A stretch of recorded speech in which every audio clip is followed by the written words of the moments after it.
រីត្រីដ៏ស្ងប់ស្ងាត់គម្រមមាននៅក្នុងទីក្រុងភ្នំពេញពេលដែលសំឡេងស៊ីផ្លេឡានម៉ូតូបានថយឆ្ងាយទៅកាន់មហាវិថីបន្សល់ទុកតែសំឡេងដំណក់ទឹកភ្លៀងចុងរដូវធ្លាក់ស្រក់តិចលើដំបូលសង់កសិច្រែះចាប់នៃតំបន់ផ្ទះជួលក្រីក្រក្រោមពន្លឺភ្លើងគុំតាមដងផ្លូវពណ៌លឿងស្រអាប់ជះកាត់ចន្លោះទ្វារដ៏ចង្អៀតចន្ទថាអង្គុយស្ងៀមមើលកូនប្រុសភ្លោះទាំងពីរនាក់ដែលកំពុងលងលក់ក្នុងដំណេកដ៏ស្លូតត្រង់ស្ត្រីជាម្ដាយអាយុទើបតែជាង20ឆ្នាំរូបនោះបានលាតដៃដ៏ក្រើមនិងប្រេះស្រាំដោយសារតែការងារធ្ងន់ទៀងខ្ទប់ឲ្យចាស់រហែកស្មារបស់កូនតិចរាងកាយរបស់នាងហត់នឿយខ្លាំងចិត្តគំនិតរបស់នាងធ្ងន់ធ្ងរនៅចំពោះមុខអត្តភាពនៃការស្វែងរកអាហារចិញ្ចឹមជីវិតដ៏លំបាករហូតដល់នាងត្រូវបង្ខំចិត្តទម្លាក់លះបង់សេចក្តីថ្លៃថ្នូររបស់ខ្លួនដើម្បីទៅឈរតម្រង់ជួរទទួលបាយប្រអប់សប្បុរសធម៌នារីមកពីខេត្តដ៏ស្លូតបូតមានចរិតលក្ខណៈសមរម្យរូបនេះដើមឡើយមិនដែលប្រាថ្នាចង់បានភាពមានបានខ្ពង់ខ្ពស់អ្វីឡើយតែវាសនាបែរជាច្រើននាងឲ្យធ្លាក់ចូលក្នុងស្ថានភាពដ៏គួរឲ្យហួសចិត្ត3ឆ្នាំមុននាងបានចាក់ចេញទៅក្រោយពេលអាពាហ៍ពិពាហ៍បានរលាយបែកបាក់ក្នុងភាពស្ងប់ស្ងាត់ដោយនាំយកអាចកំបាំងមួយដែលអតីតស្វាមីដ៏មានទ្រព្យសម្បត្តិរបស់នាងគ្មានថ្ងៃអាចដឹងបានឡើយនាងធ្លាប់គិតថាជីវិតរបស់ខ្លួននឹងរស់នៅក្នុងភាពស្ងប់ស្ងាត់ក្នុងជ្រុងងឹតនេះរហូតទាល់តែកង់នៃវាសនាបានបង្ខំឲ្យនាងត្រូវឈរនៅចំពោះមុខជម្រើសដ៏លំបាកថាតើត្រូវបន្តរត់គេចឬត្រូវប្រឈមមុខនឹងអតីតកាលដែលនាងធ្លាប់ស្បត់ថានឹងកាត់ផ្តាច់អស់មួយជីវិតសូមស្វាគមន៍លោកតាលោកយាយអ៊ំប្រុសអ៊ំស្រីនិងបងប្អូនទាំងអស់គ្នាដែលបានត្រឡប់មកកាន់ Channel រឿងរ៉ាវជីវិតពិតប្រចាំថ្ងៃជីវិតនៅខាងក្រៅនោះពិតជាមានការព្រួយបារម្ភច្រើនណាស់ហើយជួនកាលយើងត្រូវការពេលវេលាស្ងប់ស្ងាត់មួយដើម្បីសម្លឹងមើលឲ្យស៊ីជម្រៅទៅក្នុងជម្រៅចិត្តរបស់មនុស្សដើម្បីដឹងថាកម្មផលនិងការអត់អន់តែងតែជាពន្លឺសង្គ្រោះជីវិតដែលជួបខ្យល់ព្យុះថ្ងៃនេះ Channel យើងខ្ញុំសូមនាំមកជូននៅសាច់រឿងមួយពោពេញដោយភាពរីកចម្រើននិងធ្លាក់ចុះអំពីសេចក្តីថ្លៃថ្នូររបស់ម្ដាយម្នាក់និងចំណងដ៏ជូរចត់នៃវាសនាប្រសិនបើបងប្អូនមានអារម្មណ៍អាណិតអាសូរដល់ចំណុចងឹតដែលពោពេញដោយភាពជាមនុស្សនេះសូមកុំភ្លេចចុចប៊ូតុងជាវចុចចូលចិត្តនិងសរសេរមតិយោបល់ដើម្បីចែករំលែកអារម្មណ៍និងផ្សព្វផ្សាយរឿងល្អទាំងនេះចំណែកពេលនេះសូមអញ្ជើញបងប្អូនស្ដាប់រឿងរ៉ាវដូចទៅរឿងចាប់ផ្ដើមពីព្រឹកព្រលឹមរដូវរំហាយដ៏ត្រជាក់នៅមុខខ្លោងទ្វារមន្ទីរពេទ្យដែលពោពេញដោយមនុស្សស្លៀកពាក់អាវចាស់រហែកស្មាហើយឡានទំនើបមួយគ្រឿងបានចតដោយចៃដន្យទីក្រុងភ្នំពេញចូលដល់រដូវក្តៅហប់ណែនដូចជាឡាដុតដ៏ធំមួយខ្យល់អាកាសក្តៅស្អុះស្អាប់បក់បោកមកលើផ្ទៃមុខអ្នកដំណើរតាមដងផ្លូវប៉ុន្តែនៅក្នុងវីឡាដ៏ធំស្កឹមស្កៃដាច់ដោយឡែកនៅជីក្រុងកម្ដៅនោះមិនអាចចូលមកបៀតបៀនបានឡើយប្រព័ន្ធម៉ាស៊ីនត្រជាក់កណ្ដាលដំណើរការយ៉ាងស្ងៀមស្ងាត់បញ្ចេញខ្យល់ត្រជាក់ស្រួលរក្សាបរិយាកាសបរិសុទ្ធនិងផាសុកភាពយ៉ាងល្អឥតខ្ចោះតារាអង្គុយលើសាឡុងស្បែកប្រណីតលីឈើប្រណីតធម្មជាតិដែលដាក់នៅចំកណ្ដាលបន្ទប់ទទួលភ្ញៀវដ៏ធំទូលាយនៅពីមុខគាត់លើតុថ្មម៉ាបដ៏ធំមួយគឺកែវកាហ្វេដែលត្រជាក់ចេះជាយូរមកហើយប៉ុន្តែតារាមិនបានប៉ះពាល់វាឡើយគាត់សម្លឹងមើលទៅក្រៅទ្វារកញ្ចក់ធំល្វឹងល្វើយដែលមានសួនច្បារកាត់តម្រឹមយ៉ាងស្អាតនិងអាងហែលទឹកសិប្បនិមិត្តដែលមានផ្ទៃទឹកស្ងប់ស្ងាត់ដូចកញ្ចក់ក្នុងវ័យ35ឆ្នាំមនុស្សម្នាសម្លឹងមកតារាជាគំរូនៃអ្នកជោគជ័យដ៏ល្អឥតខ្ចោះគាត់មានទ្រព្យសម្បត្តិដែលមនុស្សធម្មតាធ្វើការបីជាតិក៏មិនអាចមានបានមានឋានៈមានការកោតខ្លាចពីកូនចៅក្រោមបង្គាប់និងការគោរពរឹងក្បាលពីដៃគូរកស៊ីប៉ុន្តែនៅក្នុងភាពស្ងប់ស្ងាត់ដ៏ត្រជាក់ស្រេបនៃផ្ទះដ៏ធំនេះតារាបែរជាមានអារម្មណ៍ថាចិត្តរបស់ខ្លួនទទេស្អាតយ៉ាងចម្លែកមនុស្សម្នាតែងតែនិយាយថាការដែលយើងមានការបារម្ភតែមួយគត់គឺធ្វើដូចម្ដេចដើម្បីមានលុយលុះដល់ពេលមានលុយច្រើនហើយយើងបែរកើតមានការបារម្ភរាប់ម៉ឺនចំពោះផ្សេងទៀតហើយអ្វីដែលគួរឲ្យខ្លាចបំផុតនោះគឺភាពឯកោនៃភាពឆ្អែតឆ្អន់តារាបានឆ្លងកាត់សម័យកាលដែលត្រូវដាច់យប់ដើម្បីកញ្ញារាល់គម្រោងវិនិយោគរាល់លេខនៅលើតារាងអេឡិចត្រូនិកឬកិច្ចសន្យាដ៏តានតឹងឥឡូវនេះលុយបង្កើតលុយដោយខ្លួនឯងការជិះយន្តហោះថ្នាក់ពាណិជ្ជកម្មការជិះឡានទំនើបការជួបជុំញ៉ាំអាហារពេលល្ងាចដ៏ប្រណីតពោពេញដោយស្រាបរទេសនិងពាក្យបញ្ចូលលើកជើងដ៏ពីរោះផ្អែមល្ហែមបានក្លាយជារឿងសាមញ្ញរហូតដល់គួរឲ្យធុញទ្រាន់អ្វីទាំងនោះហាក់ដូចជាថ្នាំលាបពណ៌ភ្លឺរលោងដណ្ដប់លើបន្ទះឈើដែលចាប់ផ្ដើមពុកផុយពីខាងក្នុងគាត់លែងមានសេចក្តីសុខនិងរបស់របរប្រើប្រាស់ថ្លៃទៀតហើយ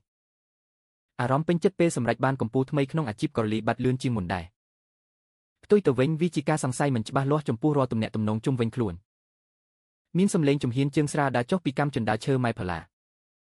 ម្ដាយរបស់តារាដើរចូលមកក្នុងបន្ទប់ទទួលភ្ញៀវគាត់ស្លៀកសម្លៀកបំពាក់សូត្រខ្មែរពណ៌សមរម្យសក់ស្កូវលីខ្មៅត្រូវបានបួងយ៉ាងស្អាតនៅពីក្រោយខ្នងទោះបីជាពេលនេះគាត់ជាម្ដាយរបស់សេដ្ឋីរស់នៅក្នុងគំនរទ្រព្យសម្បត្តិគ្មានខ្វះអ្វីក៏ដោយតែស្ត្រីវ័យជាង60ឆ្នាំរូបនោះនៅតែរក្សាបាននូវភាពសាមញ្ញនិងភាពនឿយនៃអតីតកាលដ៏លំបាកដំណើររបស់គាត់នៅតែខំអន់បន្តិចដៃនៅតែគ្រើមមានកន្លាក់ម្រាមដៃធំដែលជាស្លាកស្នាមនៃការរែកពុនចិញ្ចឹមកូននៅជ្រុងផ្សារ ម៉ែផល្លាមើលកូនប្រុសរួចដកដង្ហើមធំតិចដែលហាក់ដូចជាមានតែគាត់ម្នាក់ឯងប៉ុណ្ណោះដែលឮម្ដាយតែងតែជាមនុស្សដំបូងគេដែលដឹងពីភាពមិនប្រក្រតីក្នុងកែវភ្នែករបស់កូនទោះបីជាកូននោះព្យាយាមលាក់បាំងដោយរូបរាងខាងក្រៅដ៏ថ្លៃថ្នូរក៏ដោយ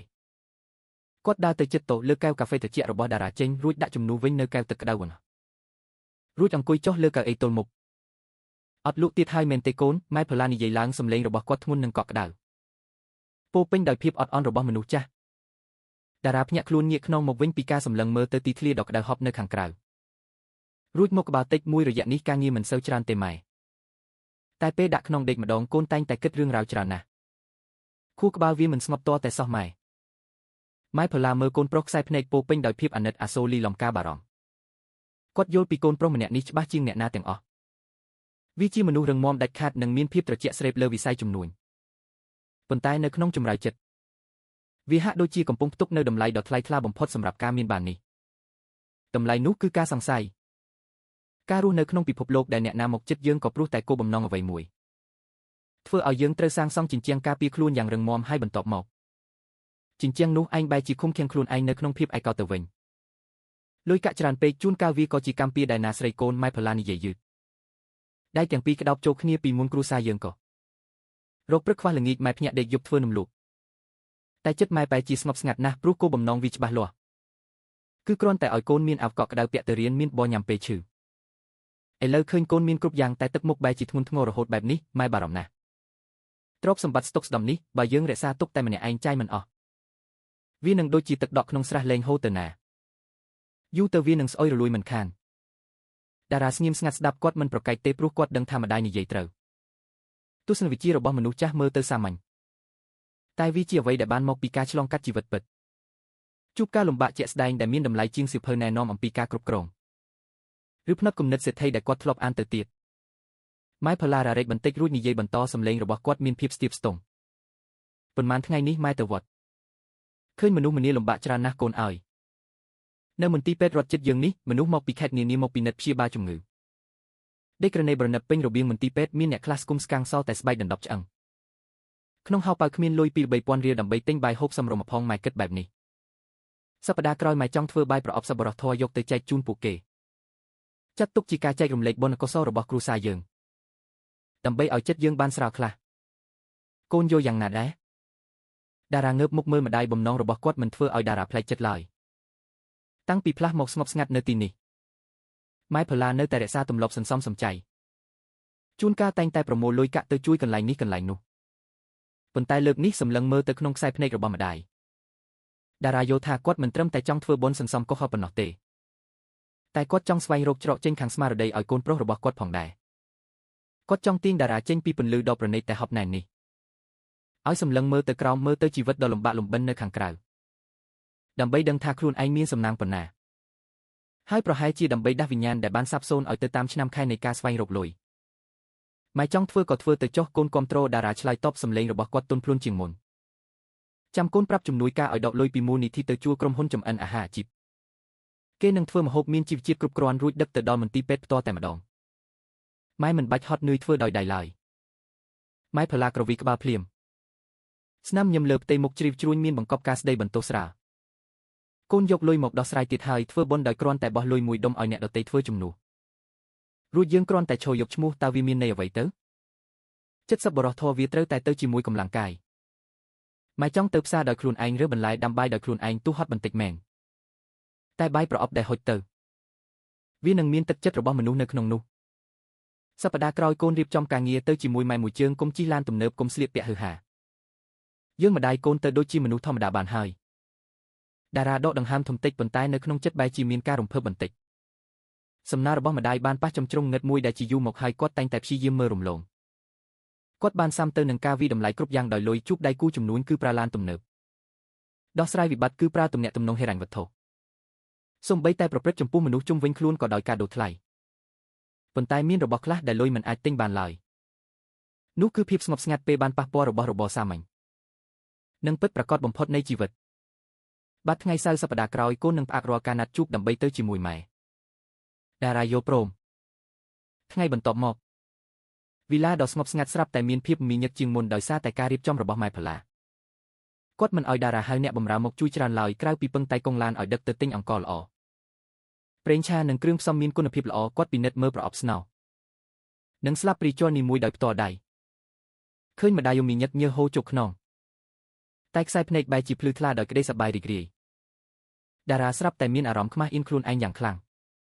ប្រែថាសេចក្តីសុខរបស់មនុស្សចាស់គឺសាមញ្ញបែបនេះហើយវាមិនពាក់ព័ន្ធនឹងទ្រព្យសម្បត្តិរាប់លានដុល្លារដែលគាត់កំពុងមានឡើយ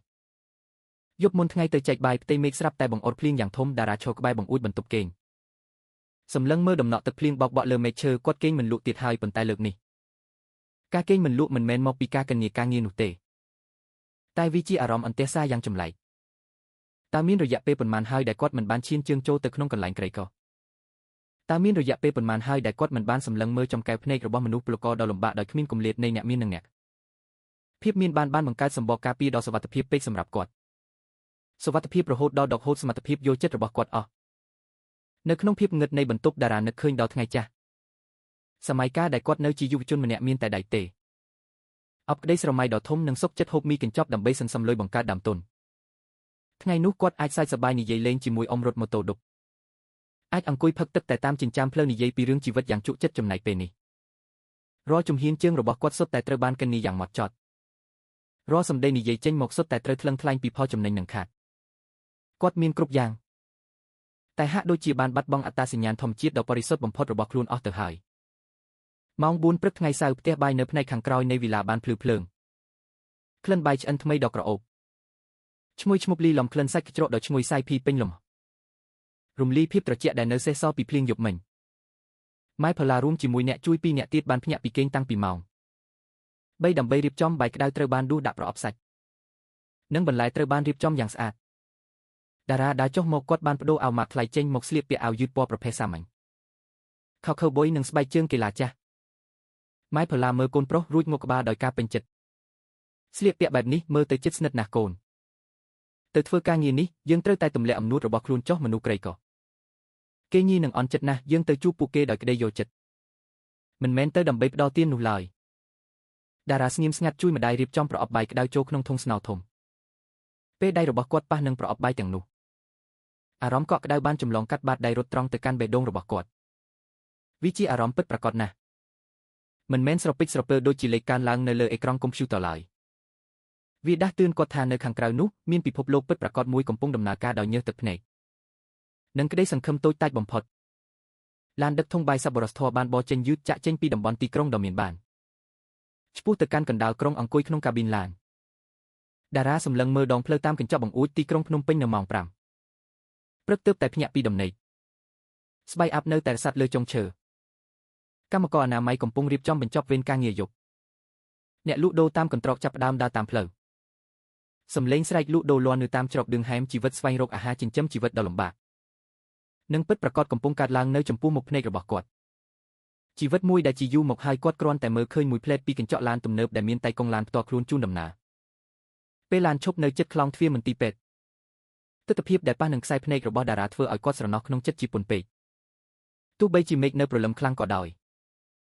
តែជួរមនុស្សតម្រង់ជួរបានអូសបន្លាយវែងពីខ្លោងទ្វាររហូតដល់ចិញ្ចើមផ្លូវទាំងនោះគឺជាផ្ទៃមុខដែលបង្កប់ដោយភាពនឿយហត់ការព្រួយបារម្ភនិងភាពតច្រកទាំងផ្នែកហិរញ្ញវត្ថុនិងស្មារតីអាវចាស់រហែកស្មាស្បែកជើងផ្ទាត់សឹកនិងកែវភ្នែកដែលសម្លឹងមើលទៅលំហត់ទេដោយគ្មានវិញ្ញាណពួកគេជាសាច់ញាតិអ្នកជំងឺឬជាអ្នកជំងឺផ្ទាល់ដែលកំពុងតែដណ្ដើមជីវិតពីដៃមច្ចរាជរាល់ថ្ងៃចំពោះពួកគេបាយមួយប្រអប់ឥតគិតថ្លៃនៅពេលនេះមិនត្រឹមតែជាអាហារមួយពេលប៉ុណ្ណោះទេតែវាជាការសង្គ្រោះជាប្រាក់ពី 3,000 រៀលដែលសន្សំបានដើម្បីទុកទិញថ្នាំឲ្យសាច់ញាតិតារាចុះពីឡានជួយលើកធុងស្នោមកដាក់លើទឹកឈើដែលខ្ចីបណ្ដោះអាសន្នពីតូបលក់ទឹកក្បែរផ្លូវម៉ៃផល្លាដើរទៅខាងមុខយ៉ាងរហ័សរហួនញឹមយ៉ាងទន់ភ្លន់រួចចាប់ផ្ដើមហៅមនុស្សម្នាក់តារាឈរក្បែររំដាយបើកគម្របធុងស្នោផ្សែងក្តៅពីប្រអប់បាយភីឡើងប៉ះផ្ទៃមុខគាត់កាន់ប្រអប់បាយដំបងដោយដៃទាំងពីររៀបចំហុចជូនបុរសវ័យកណ្ដាលម្នាក់ដែលឈរនៅខាងមុខគេដែលមានផ្ទៃមុខជ្រីវជ្រួញនិងដៃញ័រត្រឹកដោយសារក្តីរំភើបពេលតារាអន់ខ្លួនហុចប្រអប់បាយរួចនិយាយតិចបាទខ្ញុំសូមជូនបាទគាត់មានអារម្មណ៍ថារលកអារម្មណ៍មួយបានផុសឡើងក្នុងទ្រូងកែវភ្នែកដឹងគុណរបស់បុរសម្នាក់នោះនឹងការងក់ក្បាលអរគុណយ៉ាងទន់ភ្លន់ធ្វើឲ្យតារាខ្លាយជាចង់ស្រក់ទឹកភ្នែកប្រែថាអារម្មណ៍នៃការផ្ដល់ឲ្យការជួយអ្នកដទៃដោយសកម្មភាពស្មោះត្រង់មានកម្លាំងព្យាបាលចិត្តដ៏ធំបែបនេះ វាបានបំបែកផ្ទាំងទឹកកកដ៏ត្រជាក់ក្នុងចិត្តរបស់គាត់ជាយូរមកហើយតារាបន្តការងារយ៉ាងរហ័សរហួនលែងមានអារម្មណ៍រារែកឬអៀនខ្មាស់របស់អ្នកមានមកធ្វើការងារសប្បុរសធម៌ទៀតហើយគាត់បានរលាយចូលទៅក្នុងជួរមនុស្សក្លាយជាចំណែកតូចមួយនៃការចែករំលែកក្តីស្រឡាញ់នៅកណ្ដាលទីក្រុងដ៏ស្អុះស្អាប់នេះជួរមនុស្សនៅតែបន្តបន្ទាប់គ្នាកាន់តែវែងឡើងក្រោមពន្លឺថ្ងៃដែលចាប់ផ្ដើមក្តៅខ្លាំងតារាមីញឹកចែកបាយញើសចាប់ផ្ដើមហូរលើថ្ងាសនិងជុកក្នុងអាវប៉ុន្តែគាត់មិនមានអារម្មណ៍ហត់នឿយឡើយផ្ទុយទៅវិញវាជាភាពស្ងប់ស្ងាត់និងស្រាលខ្លួនដែលមិនធ្លាប់មានពីមុនមករហូតតតែមានរាងកាយស្គមស្ដាងម្នាក់បង្ហាញខ្លួននៅខាងចុងជួរដើរតម្រង់មកទៅឈើពន្លឺថ្ងៃម៉ោង8ព្រឹកលែងមានភាពត្រជាក់ភ្នែកដូចពេលព្រលឹមទៀតហើយវាចាប់ផ្ដើមបដូរទៅជាពន្លឺពណ៌លឿងចាំងភ្នែកជិះចុះមកលើថ្នោតជ័រដែលទើបតែស្ងួតទឹកក្រោយភ្លៀងយប់មិញបង្កើតជាចំហាយទឹកហប់ណែនហុយឡើងលើជួរមនុស្សតម្រង់ជួរនៅមុខមន្ទីរពេទ្យកាន់តែកកកុញសំឡេងស៊ីផ្លេឡានម៉ូតូអ៊ូអែពីដងផ្លូវធំសំឡេងជំហានជើងអូសស្បែកជើងផ្ទាត់សឹកសំឡេងនិយាយគ្នាខ្សឹបខ្សៀវរបស់មនុស្សដែលកំពុងតែខ្វល់ខ្វាយពីជំងឺរបស់សាច់ញាតិទាំងអស់បានលីលំគ្នាคล้ายជាសំឡេងដ៏ស្អុះស្អាប់នៃការស្វែងរកអាហារចិញ្ចឹមជីវិតតារាឈរក្បែរធុងស្នោដៃទាំងពីរធ្វើការងារយ៉ាងរហ័សរហួនគាត់លែងមានអារម្មណ៍ទើសទាល់របស់អ្នកឈរលើខ្ពស់សម្លឹងមើលទៅក្រោមទៀតហើយរាល់ពេលអន់ខ្លួនហុចប្រអប់បាយទទួលពីអរគុណតិចគាត់តែងតែមានអារម្មណ៍ថាសេចក្តីអំនួតរបស់ខ្លួនពីមុនបានថយចុះម៉ែផល្លាឈរក្បែរជួយចែកបណ្ដាលសួរនាំពី3ម៉ាត់យ៉ាងសាមញ្ញបណ្ដាការបង្ហាញខ្លួនរបស់ម្ដាយកូនទាំងពីរនាក់ដែលស្លៀកពាក់សាមញ្ញគ្មានបដាគ្មានការថតរូបធ្វើឲ្យមនុស្សលំបាកនៅទីនេះមានអារម្មណ៍ស្រួលចិត្តពួកគេទទួលបាយដោយក្តីគោរពមិនមែនដោយក្តីខ្មាស់អៀនរបស់អ្នកមកសុំទានឡើយជួរមនុស្សនៅតែបន្តហូរពេលធុងបាយទី3ចិត្តអស់តារាលូកដៃទៅយកប្រអប់ស្នោបន្ទាប់តាមទម្លាប់គាត់ងើបក្បាលឡើងញឹមតិចដើម្បីត្រៀមហុចជូនមនុស្សនៅចំពោះមុខប៉ុន្តែស្នាមញឹមនោះមិនទាន់ទាំងលេចចេញផងក៏ស្ទះនៅលើបូមាត់រាងកាយទាំងមូលរបស់តារាបានកាំងស្ងៀមដូចជាត្រូវចរន្តអគ្គិសនីឆក់កាត់ដៃទាំងពីរដែលកំពុងកាន់ប្រអប់បាយស្រាប់តែញ័រទ្រើកសឹងតែធ្វើឲ្យប្រអប់បាយធ្លាក់ចុះដីបេះដូងក្នុងទ្រូងរបស់គាត់លោតញាប់ខ្លាំងដូចជាចង់ផ្ទុះចេញមកក្រៅនៅចំពោះមុខគាត់ចម្ងាយត្រឹមតែទៅឈើដ៏ចង្អៀតគឺស្ត្រីម្នាក់នាងស្លៀកអាវដៃវែងពណ៌បៃតងចាស់ក្រណាត់សឹកពណ៌នៅត្រង់ស្មាទាំងសងខាងដៃអាវបត់ឡើងខ្ពស់បង្ហាញឲ្យឃើញដៃដ៏ស្គមស្គាំងសរសៃខៀវលេចឡើងក្រោមស្បែកស្លេកស្លាំងកែវភ្នែករបស់នាងដក់ជ្រៅស្នាមខ្មៅជុំក្រាស់ដោយសារតែការដាច់យប់អត់ងុយប៉ុន្តែកែវភ្នែកនោះនៅតែមានពន្លឺរឹងមាំគួរឲ្យភ្ញាក់ផ្អើលនៅលើខ្នងរបស់នាងកូនក្មេងម្នាក់អាយុប្រហែលជាង2ឆ្នាំកំពុងតែគេងលក់លងលក់កញ្ចឹងក៏តូចជោគញើសត្រូវបានទប់ដោយស្បែកក្រណាត់ចាស់ពណ៌ស្រអាប់នៅលើដីដៃឆ្វេងរបស់នាងកំពុងតែកាន់ដៃកូនក្មេងម្នាក់ទៀតដែលមានរូបរាងស្ទើរតែដូចគ្នាទៅនឹងកូននៅលើខ្នងតែកំពុងតែសម្លឹងមើលជុំវិញខ្លួនដោយក្តីងឿងឆ្ងល់ដៃម្ខាងទៀតកាន់ស្រាក់ដែកដែលមានស្នាមច្រេះចាប់ពីរបីកន្លែងគឺចន្ទថាអតីតភរិយាដែលគាត់ធ្លាប់រស់នៅរួមខ្នើយជាមួយគ្នាស្ត្រីដែលធ្លាប់រួមសុខរួមទុក្ខជាមួយគាត់ក្នុងឆ្នាំខែដ៏លំបាកបំផុតនៃយុវវ័យមុនពេលត្រូវបានគាត់រុញចេញពីជីវិតយ៉ាងត្រជាក់ស្រេបកាលពី3ឆ្នាំមុនពេលវេលា3ឆ្នាំមិនមែនជាពេលវេលាវែងឆ្ងាយណាស់ណាទេចំពោះជីវិតមនុស្សម្នាក់ប៉ុន្តែវាបានឆ្លាក់លើផ្ទៃមុខរបស់ចន្ទថាវ័យនៅស្នាមជ្រៅនៃខ្យល់ព្យុះជីវិតនាងស្គមជាងមុនច្រើនណាស់ឆ្អឹងដងកាំបិតលេចឡើងខ្ពស់ក្រោមមុខរូបអាវធំថ្ពាល់ដែលធ្លាប់ពេញកាលពីមុនឥឡូវនេះខប់ចូលបណ្ដាលឲ្យរចនាសម្ព័ន្ធផ្ទៃមុខคล้ายជាជ្រុងស្រួយយ៉ាងលំបាកខ្លួនតារាធ្លាប់គិតថាប្រសិនបើមានថ្ងៃណាមួយជួបគ្នាវិញអាចជានៅហាងកាហ្វេប្រណីតណាមួយឬដើរកាត់គ្នានៅពីពេញផ្លូវគាត់នឹងប្រឈមមុខនឹងនាងដោយភាពស្ងប់ស្ងាត់របស់អ្នកជោគជ័យ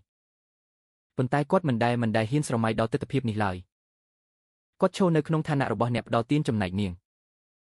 មនុស្សដែលធ្លាប់ជាម្ចាស់កត្រីនៅក្នុងផ្ទះរបស់គាត់បែរជាឈរនៅក្នុងជួរមនុស្សក្រីក្ររងចាំទទួលបាយប្រអប់សប្បុរសធម៌តម្លៃពី3000រៀលចន្ទថាក៏ឈរស្ងៀមកែវភ្នែករបស់នាងជួបនឹងកែវភ្នែករបស់តារាមានវិនាទីមួយត្រឹមតែវិនាទីដ៏ខ្លីប៉ុណ្ណោះ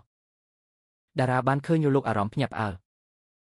ជឿចាប់នឹងភាពអាម៉ាស់ជ្រៀលកាត់កែវភ្នែករបស់នាងដៃរបស់ចន្ទថាដែលកំពុងកាន់ដៃកូនតូចបានក្តាប់ណែនឡើងហាក់ដូចជាប្រតិកម្មធម្មជាតិដើម្បីស្វែងរកបង្អែកបង្គោលប៉ុន្តែយ៉ាងរហ័សភាពយល់ដឹងពីសេចក្ដីជីវិតរបស់មនុស្សដែលធ្លាប់ឆ្លងកាត់ការលំបាកគ្រប់គ្រាន់បានជួយឲ្យនាងយកភាពស្ងប់ស្ងាត់ត្រឡប់មកវិញនាងមិនគេចវេះមិនងាកខ្នងរត់ឡើយនាងឈរទីនោះសម្លឹងមើលត្រង់មកតារាកែវភ្នែកស្ងប់ស្ងាត់រហូតដល់គួរឲ្យខ្លាចនៅក្នុងកែវភ្នែកនោះគ្មានការខឹងគំនុំគ្មានការអង្វរករមានតែលំហត់ទេវឹងល្វើយដូចជាភេផង់ក្រោយភ្លើងឆេះព្រៃចន្ទថាកូនមែនទេកូនសំឡេងស្រែកសួរដោយក្តីភ្ញាក់ផ្អើលរបស់ម៉ែផល្លាបានកាត់ផ្ដាច់បរិយាកាសដ៏តានតឹងដែលកំពុងតែកកស្ទះរវាងមនុស្សទាំងពីរម៉ែផល្លាប្រញាប់ដើរវាងមកខាងមុខទៅឈើដៃទាំងពីរដ៏គ្រើមរបស់គាត់ចាប់ស្មាដ៏ស្គមស្កាំងរបស់ចន្ទថា សំឡេងរបស់គាត់ស្អកស្អាលទឹកភ្នែកស្រក់ចុះលើភ្នត់ថ្ពាល់រួចទៅហើយព្រះអើយហេតុអ្វីបានជាកូនធ្លាក់ខ្លួនដល់ថ្នាក់នេះចុះកូនតូចទាំងពីរនាក់នេះពួកគេជាម៉ែផល្លាសម្លឹងមើលទៅកូនក្មេងទាំងពីរកូនក្មេងនៅលើដីមានផ្ទៃមុខថ្ងាសនិងព្រមទាំងកំប៉ោយសក់ដូចជាតារាគ្មានខុសសំបីតែបន្តិចម្ដាយម្នាក់ជីដូនម្នាក់ដូចជាម៉ែផល្លាធ្វើម្ដេចនឹងអាចមើលច្រឡំឈាមជ័ររបស់គ្រួសារខ្លួនឯងបានការពិតនោះបានកើតឡើងលឿនពេកខុសខើពេកធ្វើឲ្យស្ត្រីវ័យចំណាស់រកលំនឹងមិនចង់នឹងពីតែនឹងដួលត្រូវទប់នឹងកែមតូចចិនហាសម្លឹងមើលម៉ែផល្លាកែវភ្នែករបស់នាងទន់ភ្លន់បន្តិចភាពការពារខ្លួនដ៏ត្រជាក់បានថយចុះជំនួសវិញនៅសេចក្តីគោរពដែលនៅសេសសល់ចំពោះអតីតដំដាយក្មេកនាងអន់ក្បាលតិចសម្លេងស្អប់ប៉ុន្តែច្បាស់លាស់មិនញាប់ញ័រឡើយកូនជំរាបសួរម៉ែជំរាបសួរលោកតារាពាក្យថាលោកតារាចេញពីមាត់ចន្ទាស្រាលស្រទន់តែចំពោះតារាវាដូចជាទឹកត្រជាក់មួយធុងចាក់ស្រោចចំលើសេចក្តីថ្លៃថ្នូររបស់គាត់វាបានកំណត់បន្ទាត់ព្រំដែនយ៉ាងច្បាស់លាស់គម្លាតរាប់ម៉ឺនយោជន៍រវាងមនុស្សពីរនាក់ដែលធ្លាប់រួមខ្នើយតែមួយគាត់ចង់និយាយអ្វីមួយចង់សួរនាងថាហេតុអ្វីបានជាធ្លាក់ខ្លួនដល់ថ្នាក់នេះចង់សួរពីកូនទាំងពីរនាក់តែបំពង់របស់គាត់ហាក់ដូចជាមានដុំសំណទុកជាប់មិនអាចបញ្ចេញសំឡេងបានឡើយសេចក្តីអំនួតរបស់បុរសអ្នកមានភាពជឿជាក់នៅចំពោះមុខមនុស្សច្រើនរបស់គាត់បានរលាយសាបសូន្យទាំងស្រុងនៅចំពោះមុខអាវចាស់រហែកស្មើនឹងការសម្លឹងមើលដ៏ស្ងប់ស្ងាត់របស់អតីតភរិយាចិនថាកូនប្រាប់ម៉ែមករឿងនេះយ៉ាងម៉េចទៅវិញ3ឆ្នាំកន្លងមកកូននៅណាហេតុអ្វីបានជាកូនកើតកូនភ្លោះហើយមិនប្រាប់ម៉ែដឹងហេតុអ្វីបានជាកូនត្រូវមកសុំបាយហូបបែបនេះម៉ែផល្លាសួរដេញដោលទឹកភ្នែកហូរស្រោចថ្ពាល់គាត់មើលកូនតូចនៅលើខ្នងចន្ទារួចមើលកូនតូចនៅលើដីចិត្តឈឺចាប់ដូចត្រូវកម្មចិត្តចាក់មនុស្សម្នានៅខាងក្រោយចាប់ផ្ដើមខ្សឹបខ្សៀវគ្នាពួកគេមិនយល់ថារឿងអ្វីកំពុងកើតឡើងនោះទេគ្រាន់តែឃើញអ្នកចែកបាយនិងអ្នកទទួលបាយឈរគាំងសម្លឹងមើលគ្នាមនុស្សចាស់យំសោកចង់ដឹងចង់ឃើញរបស់ហ្វូងមនុស្សចាប់ផ្ដើមផ្ដោតមកលើជ្រុងទៅឈើចិនហាសម្លឹងមើលទៅជួមនុស្សដែលកំពុងរងចាំនៅខាងក្រោយរួចមើលទៅស្រាក់ដែកទទេនៅក្នុងដៃរបស់ខ្លួននាងយល់ថានៅទីនេះមិនមែនជាកន្លែងដែលត្រូវបង្ហាញមុខរបួសចាស់ឡើយនាងដកស្មាចេញតិចពីដៃរបស់ម៉ែផល្លាថយក្រោយមួយជំហានរក្សាគម្លាតសមរម្យម៉ែចាស់មនុស្សនៅខាងក្រោយនៅច្រើនណាស់ម៉ែបន្តចែកបាយឲ្យពួកគេទៅចុះកូនសុំទោសដែលធ្វើឲ្យខាតពេលរបស់មនុស្សគ្រប់គ្នាចិនហានិយាយសំឡេងរបស់នាងស្មើបង្ហាញពីភាពស៊ាំនិងភាពលំបាកនិយាយរួចនាងអន់ចុះកាន់ដៃកូនតូចនៅលើដីងាកខ្លួនដើរចេញទៅនាងសំបីតែមិនទទួលប្រអប់បាយដែលតារាកំពុងកាន់ក្នុងដៃឡើយនាងចាក់ចេញទៅដោយភាពថ្លៃថ្នូរនិងឯកោដូចជាវិធីដែលនាងបានដើរចេញពីផ្ទះរបស់គាត់កាលពី3ឆ្នាំមុនដោយមិនយកអ្វីទៅជាមួយក្រៅពីសេចក្តីថ្លៃថ្នូរដែលរងរបួសចន្ទាឈប់សិនទីបំផុតតារាក៏រកសម្លេងខ្លួនឯងឃើញវិញគាត់ប្រញាប់ដើរចេញពីតំបន់ទៅចែកបាយរៀបចំនឹងរត់តាមទៅចាប់ដៃនាងទុកប៉ុន្តែចន្ទាវាមិនឈប់ឡើយនាងដើរយ៉ាងលឿនរាងកាយស្គមតូចនាំកូនតូចក្រណាត់ចងកូននៅលើខ្នងរលាក់តិចតាមជំហានជើងប្រញាប់ប្រញាល់នាងវៀងកាត់ហ្វូងមនុស្សដើរតម្រង់ទៅកាន់ច្រកឌឿងហែមតូចមួយនៅក្បែរមន្ទីរពេទ្យដែលជាកន្លែងមានផ្ទះជួលតូចហប់ណែនសម្រាប់សាច់ញាតិអ្នកជំងឺតារាកូនឈោធ្វើអីនៅហ្នឹង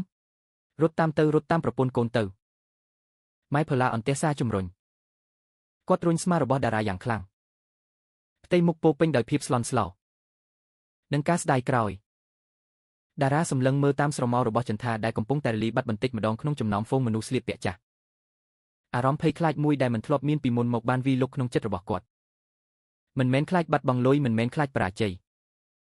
តែជាការភ័យខ្លាចពេលត្រូវប្រឈមមុខនឹងការពិតខ្លាចថាខ្លួនឯងបានប្រព្រឹត្តខុសឆ្គងដ៏ធំមួយដែលមិនអាចកែខៃបានក្នុងជីវិតគាត់ប្រគល់ធុងបាយឲ្យអ្នកជំនួយការរួចបោះជំហានជើងធំរត់តាមទៅទីដែលច្រកឌឿងហែមដែលចន្ទាទើបតែបាត់ស្រមោលទៅភ្លៀងកាលពីយប់មិញបានបន្សល់ទុកធ្លុកទឹកល្អក់កលើផ្លូវដីក្នុងច្រកឌឿងហែមដែលមិនទាន់ចាក់បេតុងផ្លូវដីមិនស្មើគ្នាមានក្រឡុកជ្រៅតារាបោះជំហានជើងទៅមុខស្បែកជើងគេលថ្លៃជន់លើដីភក់ល្បាប់ពខ្វក់ប៉ុន្តែគាត់លែងខ្វល់ខ្វាយពីរឿងនោះទៀតហើយច្រកឌឿងហែមវែងអន្លាយសងខាងជាជញ្ជាំងឥដ្ឋដុសស្លាយដុសគៀកគ្នាខ្សែកាផ្លែអគិសនីប្រទាក់ក្រឡាគ្នាក្រាស់ខ្មឹកដូចជាសម្បុកពីងពីងនៅលើក្បាលបាំងបិទទាំងមេឃដ៏ក្តៅហប់ក្លិនផ្អួរអាប់នៃសម្រាមក្លិនម្ហូបអាហារផ្អូមពីទេសលក់ដូរតាមចិញ្ចើមផ្លូវហុយឡើងបង្កើតជាក្លិនលក្ខណៈពិសេសនៃតំបន់ក្រីក្រនៅកណ្ដាលក្រុងតារាបណ្ដាសម្លឹងមើលជុំវិញស្រមោលរបស់ចន្ទាបានបាត់នៅត្រង់កែងផ្លូវមួយគាត់រត់តិចដង្ហើមចាប់ផ្ដើមញាប់កម្ដៅហប់នៃច្រកឌឿងហែមតូចចង្អៀតធ្វើឲ្យញើសហូរស្រោចផ្សាកែវភ្នែកគាត់បត់តាមកែងផ្លូវហើយរួចឈប់ស្ងៀមពេលឃើញស្រមោលអាវដៃវែងពណ៌បៃតងចាស់នៅខាងមុខប្រហែល50ម៉ែត្រចន្ទាកំពុងតែដើរយឺតព្រោះកូនតូចនៅលើដីហាក់ដូចជាហត់ខ្លាំងណាស់វាចាប់ផ្ដើមយំសោកនិងដើរត្រេតត្រោត ចិនហាឈប់អង្គុយចុះប្រើកន្សែងដៃពណ៌ស្រអាប់ជូតញើសលើថ្ងាសឲ្យកូននិយាយខ្សឹបខ្សៀវអ្វីមួយដើម្បីលួងលោមកូនតូចនៅលើខ្នងរបស់នាងកម្រើកខ្លួនបើកភ្នែកឡើងសម្លឹងមើលជុំវិញដោយក្តីងឿងឆ្ងល់រួចផ្ទៃក្បាលលើស្មារបស់ម្ដាយម្ដងទៀតតារាឈោគៀងនៅនឹងកន្លែងចម្ងាយល្មមដើម្បីសម្លេងយំខ្សឹកខ្សួររបស់កូនតូចគាត់សម្លឹងមើលខ្នងដ៏ស្គមស្កាំងរបស់ស្ត្រីដែលកំពុងតែរែកពុនជីវិតតូចតាចទាំងពីរម្នាក់ឯងក្នុងចិត្តមានការឈឺចាប់និងអួលដល់មកជាពុនពេកនេះធ្លាប់ជានារីដែលគាត់ធ្លាប់សន្និដ្ឋាននឹងការពីអស់មួយជីវិតមនុស្សដែលធ្លាប់រួមគ្នាហូបមីកញ្ចប់ចែកគ្នាក្នុងបន្ទប់ជួលលេខធ្លីពីមុនឥឡូវនេះគាត់រស់នៅក្នុងវីឡាដ៏ប្រណីតចំណែកនាងនិងកូនរបស់គាត់បែរជាត្រូវតស៊ូនៅក្នុងជ្រុងងឹតនេះទៅវិញចិនហាក្រោកឈរកាន់ដៃកូនដើរចូលទៅក្នុងច្រកតូចមួយដែលនាំទៅកាន់ភ្លុកផ្ទះជួលចាស់ដំបូលសង្កសីច្រេះចាប់ស្រអាប់តារាស្ងៀមស្ងាត់ដើរតាមពីក្រោយរក្សាគម្លាតសុវត្ថិភាពគាត់ដឹងថាប្រសិនបើគាត់បង្ហាញខ្លួនភ្លាមនៅពេលនេះសេចក្តីអំនួតរបស់ចន្ទាវានឹងធ្វើឲ្យនាងបិទទ្វារមិននិយាយរកឡើយគាត់ត្រូវការដឹងថានាងរស់នៅណាត្រូវការយល់ច្បាស់ពីរឿងរ៉ាវដែលកំពុងកើតឡើងមុនពេលអាចធ្វើអ្វីមួយបន្ទាប់ទៀតផ្លូវចូលផ្ទះជួលចង្អៀតរហូតដល់មនុស្សពីរនាក់ដើរផ្ទុយគ្នាត្រូវតែផ្អៀងស្មាទើបអាចជិះគ្នាបាន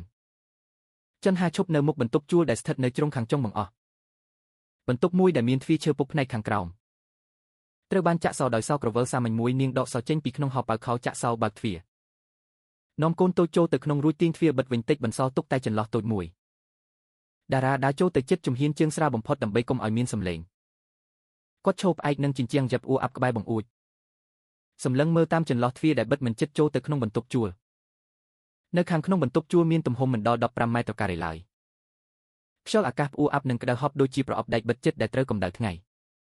ពន្លឺថ្ងៃជះកាត់ចន្លោះទ្វារល្មមតែមើលឃើញធូលីហុយរសាត់ក្នុងលំនិងផ្ទាំងជញ្ជាំងឥដ្ឋដែលរបបលាបពណ៌ដុសស្លាយជាកន្លែងតារាឈោគៀងនៅខាងក្រៅភ្នែកម្ខាងផ្អឹបនឹងចន្លោះទ្វារដៃទាំងពីរក្តាប់ណែននឹងជញ្ជាំងយ៉ាត់ដល់គ្រើមរហូតដល់ចុងម្រាមដៃឡើងចិនហាដាក់កូនតូចនៅលើខ្នងចុះលើគ្រែឈើចាស់គ្រឿងសង្ហារឹមធំបំផុតនិងមានតម្លៃបំផុតនៅក្នុងបន្ទប់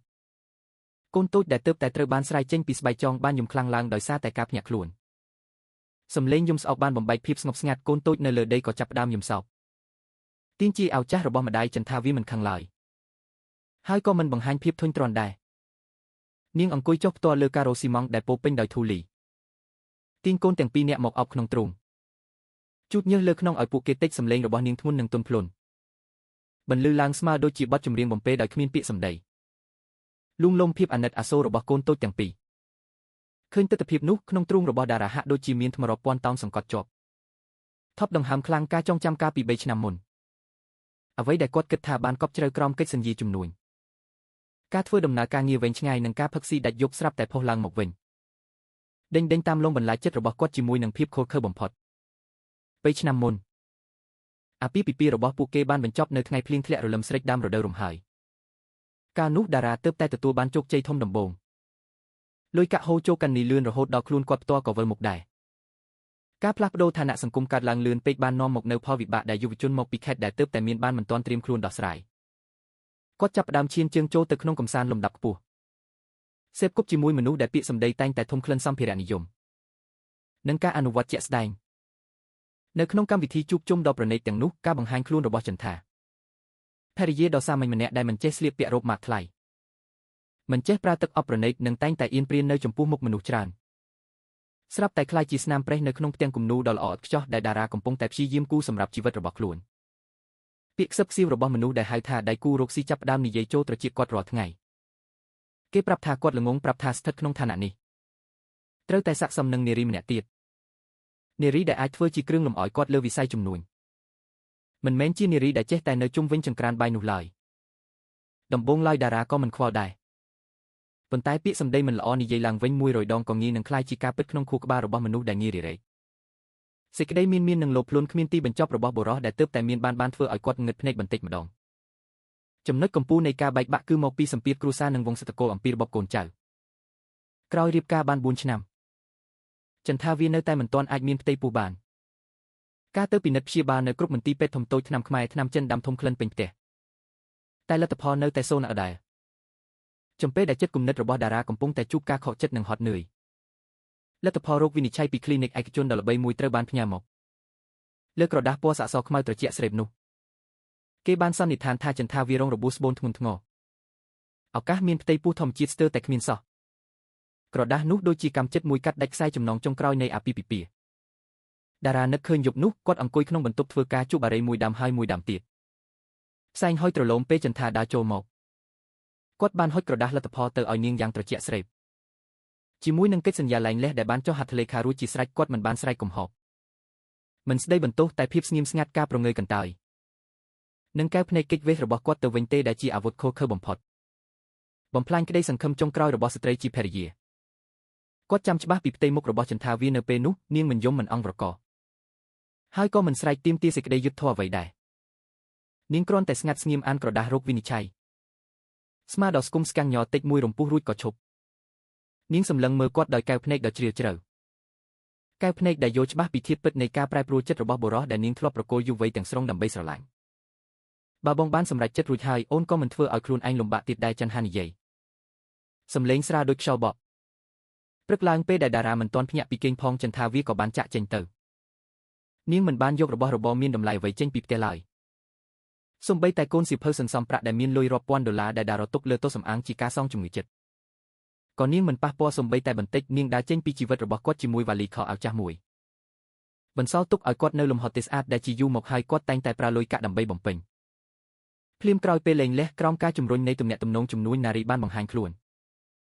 នារីជាកូនស្រីរបស់ដៃគូរកស៊ីមានឥទ្ធិពលជាស្ត្រីទាន់សម័យចេះលើកជើងតារានឹងតែងតែបង្ហាញខ្លួនក្បែរគាត់ដូចជាគ្រឿងលម្អដ៏ប្រណីតបំផុតតារាធ្លាប់គិតថាខ្លួនឯងបានជ្រើសរើសត្រូវថាជីវិតថ្មីនេះនារីថ្មីនេះទើបជាអ្វីដែលគាត់ត្រូវការដើម្បីបំពេញជណ្ដើរលំដាប់ថ្នាក់សង្គមរបស់ខ្លួនប៉ុន្តែឈរនៅក្នុងច្រកឌឿងហែមដ៏ងឹតនេះសម្លឹងមើលតាមចន្លោះទ្វារដ៏ចង្អៀតតារាឃើញខ្លួនឯងគួរឲ្យអស់សំណើចនិងគួរឲ្យអាណិតអាសូរជាពន់ពេកចន្ទថាកំពុងតែមានញឹកបង្កាត់ចង្ក្រានហ្គាសទេសចរខ្នាតតូចដែលដាក់នៅជ្រុងបន្ទប់ជើងចង្ក្រានច្រេះចាប់បង្កាត់ភ្លើងពីរបីដងទើបលេចចេញអណ្ដាតភ្លើងពណ៌ខៀវខ្សោយនាងចាក់ទឹកបន្តិចចូលក្នុងឆ្នាំងតូចដាក់បន្លែស្ពៃដែលក្រៀមបន្តិចនិងសាច់ចិញ្ច្រាំបន្តិចចូលទៅប្រហែលជាចំណែកម្ហូបដែលនៅសល់ពីថ្ងៃមុនកូនតូចទាំងពីរនាក់បានឈប់យំហើយពួកគេអង្គុយយ៉ាងស្អាតលើគ្រែកែវភ្នែកធំថ្លាឆ្វង់សម្លឹងមើលតាមរាល់សកម្មភាពរបស់ម្ដាយកូនតូចដែលអង្គុយខាងក្រៅលោកដៃចូលមាត់បៀមផ្ទៃមុខរបស់វាពេលមើលចំហៀងដូចជាតារាខ្លាំងណាស់ធ្វើឲ្យគាត់ឈឺចាប់ក្នុងទ្រូង3 ឆ្នាំមុនក្រដាស់រោគវិនិច្ឆ័យចង្រៃនោះប្រាប់ថានាងមិនអាចមានកូនបានឡើយចុះកូនតូចទាំងពីរនាក់នេះមកពីណាសម្លឹងមើលអាយុរបស់ពួកគេតារាកិននីក្នុងចិត្តដោយស្ងាត់ស្ងៀមហើយការពិតដ៏គួរឲ្យរន្ធត់មួយស្រាប់តែលេចឡើងដូចជាភ្លេចបន្ទោកាត់មេឃងឹតពេលដើរចេញពីផ្ទះរបស់គាត់ចន្ទថាវាកំពុងតែមានផ្ទៃពោះនាងបានចាក់ចេញទៅពេលក្នុងពោះមានផ្ទុកឈាមជាប់ភ្លោះរបស់គាត់ផ្ទាល់យ៉ាងណាមិញនាងបានបដិញ្ញាចិត្តរក្សាការសម្ងាត់សុខចិត្តរែកពុនភ្យុះភ្លៀងម្នាក់ឯងសុខចិត្តលំបាកសុខចិត្តឈរតម្រង់ជួរទទួលបាយប្រអប់សប្បុរសធម៌ជាងមកគោះទ្វារផ្ទះរបស់គាត់ដើម្បីសុំជំនួយសេចក្តីថ្លៃថ្នូររបស់ចន្ទថាវាធំធេងដល់ថ្នាក់នេះឬក៏ជាការដាច់ចិត្តត្រជាក់ស្រេបរបស់គាត់កាលពីឆ្នាំមុនបានច្រាននាងឲ្យធ្លាក់ចូលក្នុងផ្លូវតច្រកបណ្ដាលឲ្យនាងសុខចិត្តចាត់ទុកថាឪពុករបស់កូនបានស្លាប់បាត់ទៅហើយជាងការតាក់ទងគ្នាម៉ែឃ្លានហើយកូនតូចនៅលើក្រែហៅតិចសម្លេងស្អកកាត់ផ្ដាច់ការគិតរបស់តារាចន្ទថាវាងាកមកវិញយំអង្អែលក្បាលកូនបាយចិត្តឆ្អិនហើយពិសិដ្ឋកូនចាំម៉ែបន្តិចណាថ្ងៃនេះម៉ែធ្វើបបសាច់ចិញ្ច្រាំឲ្យកូនទាំងពីរញ៉ាំតារាច្បាស់ឈ្មោះពិសិដ្ឋចេញពីមាត់ចន្ទថាគាត់រអ៊ូតមឈ្មោះនោះក្នុងមាត់មានអារម្មណ៍ល្វីងជូរចត់ពេញចុងអណ្ដាតគាត់ងាកមុខចេញផ្អែកខ្នងនឹងជញ្ជាំងអាត់ដោះស្លែងើបមុខសម្លឹងមើលទៅមេឃដ៏ចង្អៀតនៅខាងលើច្រកឌឿងហែមខ្យល់ក្តៅបក់កាត់មិនអាចកាត់បន្ថយភាពហប់ណែនក្នុងចិត្តរបស់គាត់ឡើយការស្ដាយក្រោយដ៏យឺតយ៉ាវភាពអាម៉ាស់ជីពុនពេកបានផុសឡើងលិចលង់រាល់ការជោគជ័យមានបានរបស់សេដ្ឋីអចលនទ្រព្យដ៏ល្បីល្បាញគាត់មានលុយមានឡានទំនើបមានផ្ទះធំស្កឹមស្កៃតែឈាមជ័ររបស់គាត់ស្ត្រីដែលធ្លាប់រួមខ្នើយជាមួយគាត់បែរជាត្រូវចែកគ្នាញ៉ាំបបខ្សោយមួយឆ្នាំងនៅក្នុងបន្ទប់ជួលមិនដល់15 ម៉ែត្រការ៉េតារាលោកដៃចូលហោប៉ៅខោប៉ះនឹងកាបូបលុយស្បែកក្រពើដែលពោពេញដោយលុយសុទ្ធនឹងកាតធនាគារដែលមានលីមីតគ្មានដែនកំណត់ប៉ុន្តែគាត់ដឹងថានៅពេលនេះគាត់មិនអាចដើរចូលទៅបោះលុយមួយដុំលើតុហើយប្រាប់នាងឲ្យផ្លាស់ទៅកន្លែងល្អជាងនេះឡើយប្រសិនបើគាត់ធ្វើបែបនេះគាត់នឹងបាត់បង់ឱកាសត្រូវបាននាងទទួលស្គាល់ជាមនុស្សរៀងរហូតចន្ទថាវាត្រូវការភាពស្មោះត្រង់ត្រូវការចម្លើយសម្រាប់សេចក្តីអយុត្តិធម៌ដែលនាងបានស៊ូទ្រាំ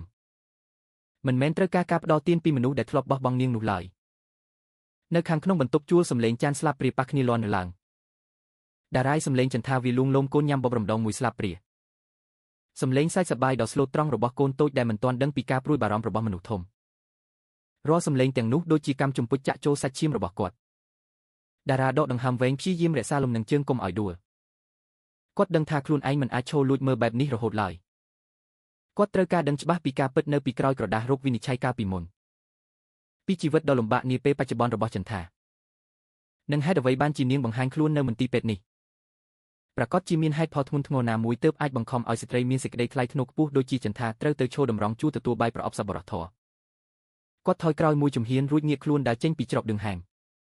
ទុកឲ្យទ្វារបន្ទប់ជួលនៅតែបិទមិនជិតនៅក្នុងពន្លឺប្រឡប់ដ៏ស្រអាប់តារាដើរចេញពីច្រកដឿងហែមតូចពេលដែលទីក្រុងចាប់ផ្ដើមភ្លឺភ្លើងពណ៌លឿងតាមដងផ្លូវបង្កើតជាលំហស្រអាប់គាត់មិនត្រឡប់ទៅផ្ទះភ្លាមនោះទេតែអង្គុយស្ងៀមក្នុងឡានដែលចតនៅជ្រុងផ្លូវឆ្ងាយពីមន្ទីរពេទ្យសំឡេងម៉ាស៊ីនឡានដំណើរការយ៉ាងស្ងប់ស្ងាត់ប្រព័ន្ធម៉ាស៊ីនត្រជាក់បញ្ចេញក្លិនឈើក្រអូបដែលធ្លាប់ស្គាល់ប៉ុន្តែរាល់ភាពងាយស្រួលទាំងនោះមិនអាចធ្វើឲ្យចិត្តដ៏ច្របូកច្របល់របស់គាត់ស្ងប់បានឡើយតារាទីនបារីមួយកញ្ចប់ចេញពីក្នុងហត្ថបៃឡានផ្ទុះកម្ដៅភ្លើងពន្លឺភ្លើងពណ៌ក្រហមភ្លឺឡើងក្នុងភាពងឹតបង្ហាញពីផ្ទៃមុខដែលបង្កប់ដោយស្នាមជ្រួញបារម្ភនិងកែវភ្នែកក្រហមរបស់មនុស្សដែលទើបតែឆ្លងកាត់ការរញ្ជួយដីខាងស្មារតីផ្សែងបារីហុយពេញក្នុងឡានរួចក៏លីបាត់គាត់បើកកញ្ចក់ឡានចុះបន្តិចឲ្យខ្យល់ក្តៅហប់នៃទីក្រុងបក់ចូលមកហាក់ដូចជាចង់ប្រើកម្ដៅនោះដើម្បីដាស់ខ្លួនឯងឲ្យភ្ញាក់ពីសុបិនដ៏គួរឲ្យអស់សំណើចប៉ុន្តែមិនមែនទេស្រៈដែលច្រេះចាប់អាវដៃវែងពណ៌បៃតងចាស់រហែកស្មានិងកូនតូចទាំងពីរនាក់ដែលមានថ្ងាសដូចគាត់បេះបិទទាំងអស់សុទ្ធតែជាការពិតដ៏សក្ដិស្រគំគាត់ដកទូរស័ព្ទចេញស្វែងរកលេខក្នុងបញ្ជីឈ្មោះរួចឈប់ត្រង់ឈ្មោះរឹតជាមិត្តភ័ក្តិរួមទុករួមសុខតាំងពីក្រីកបច្ចុប្បន្នកំពុងធ្វើការក្នុងវិស័យគ្រប់គ្រងធនធានមនុស្សនិងមានទំនាក់ទំនងយ៉ាងជ្រៅទៅក្នុងស្ថាប័នរដ្ឋបាលសន្តិសុខក្នុងទីក្រុងប្រសិនបើចង់ស្វែងរកព័ត៌មានលម្អិតពីមនុស្សម្នាក់ដោយមិនឲ្យមានការភ្ញាក់ផ្អើលឬជាមនុស្សតែម្នាក់គត់ដែលតារាអាចទុកចិត្តបានទូរស័ព្ទរោទឡើង3ដងខ្លីមុនពេលចុងខ្សែម្ខាងទៀតទទួលសំឡេងរឹតអ៊ូអែចំកណ្ដាលសំឡេងតន្ត្រីនៃហាងផឹកស៊ីណាមួយអាឡូតារាមានខ្យល់ព្យុះអីបក់មកបានជាសេដ្ឋីទៅមកខ្ញុំម៉ោងនេះទៅវិញកំពុងនៅឯណាមកផឹកពីវ័យកែវមកតារាមិនខ្វល់នឹងការបបួលនោះឡើយសំឡេងរបស់គាត់ធ្ងន់ធ្ងររហូតដល់ធ្វើឲ្យរឹតនៅចុងខ្សែម្ខាងទៀតបិទមាត់សាច់ភ្លាមរឹតខ្ញុំត្រូវការឯងជួយការងារមួយរឿងនេះត្រូវតែសម្ងាត់បំផុតមិនអាចឲ្យលេចធ្លីទៅក្រៅឡើយជាពិសេសគឺមិនអាចឲ្យខាងគ្រួសារណារីឬអ្នកណានៅការិយាល័យដឹងជាដាច់ខាតដឹងពីភាពមិនប្រក្រតីក្នុងសំឡេងរបស់មិត្តភក្តិរឹតហាក់ដូចជាដើរចេញពីបន្ទប់ផឹកស៊ីដើម្បីស្វែងរកកន្លែងស្ងប់ស្ងាត់ជាងមុនសំឡេងរំខានថយចុះរួចក៏បាត់អស់មានរឿងអីមែនទេឯងនិយាយមកចុះខ្ញុំកំពុងស្ដាប់ស្វែងរកព័ត៌មានស្នាក់នៅប្រវត្តិការងារនិងជាពិសេសគឺប្រវត្តិព្យាបាលជំងឺរបស់ចន្ទាអាទិត្យភរិយារបស់ខ្ញុំតារាឈប់មួយរំពុះលេបទឹកមាត់ល្វីងជូរចត់មុនពេលនិយាយបន្តនាងកំពុងនៅតំបន់ផ្ទះជួលក្រោយមន្ទីរពេទ្យរដ្ឋកណ្ដាលមានកូនតូចភ្លោះ2នាក់ទៅជាមួយខ្ញុំត្រូវការដឹងគ្រប់យ៉ាងដែលកើតឡើងចំពោះនាងក្នុងរយៈពេល3ឆ្នាំកន្លងមកកាន់តែលម្អិតកាន់តែល្អជាពិសេសគឺព័ត៌មានសុខភាពរបស់កូនទាំងពីរនាក់ចុងខ្សែម្ខាងទៀតស្ងាត់ស្ងៀមអស់ពី3វិនាទី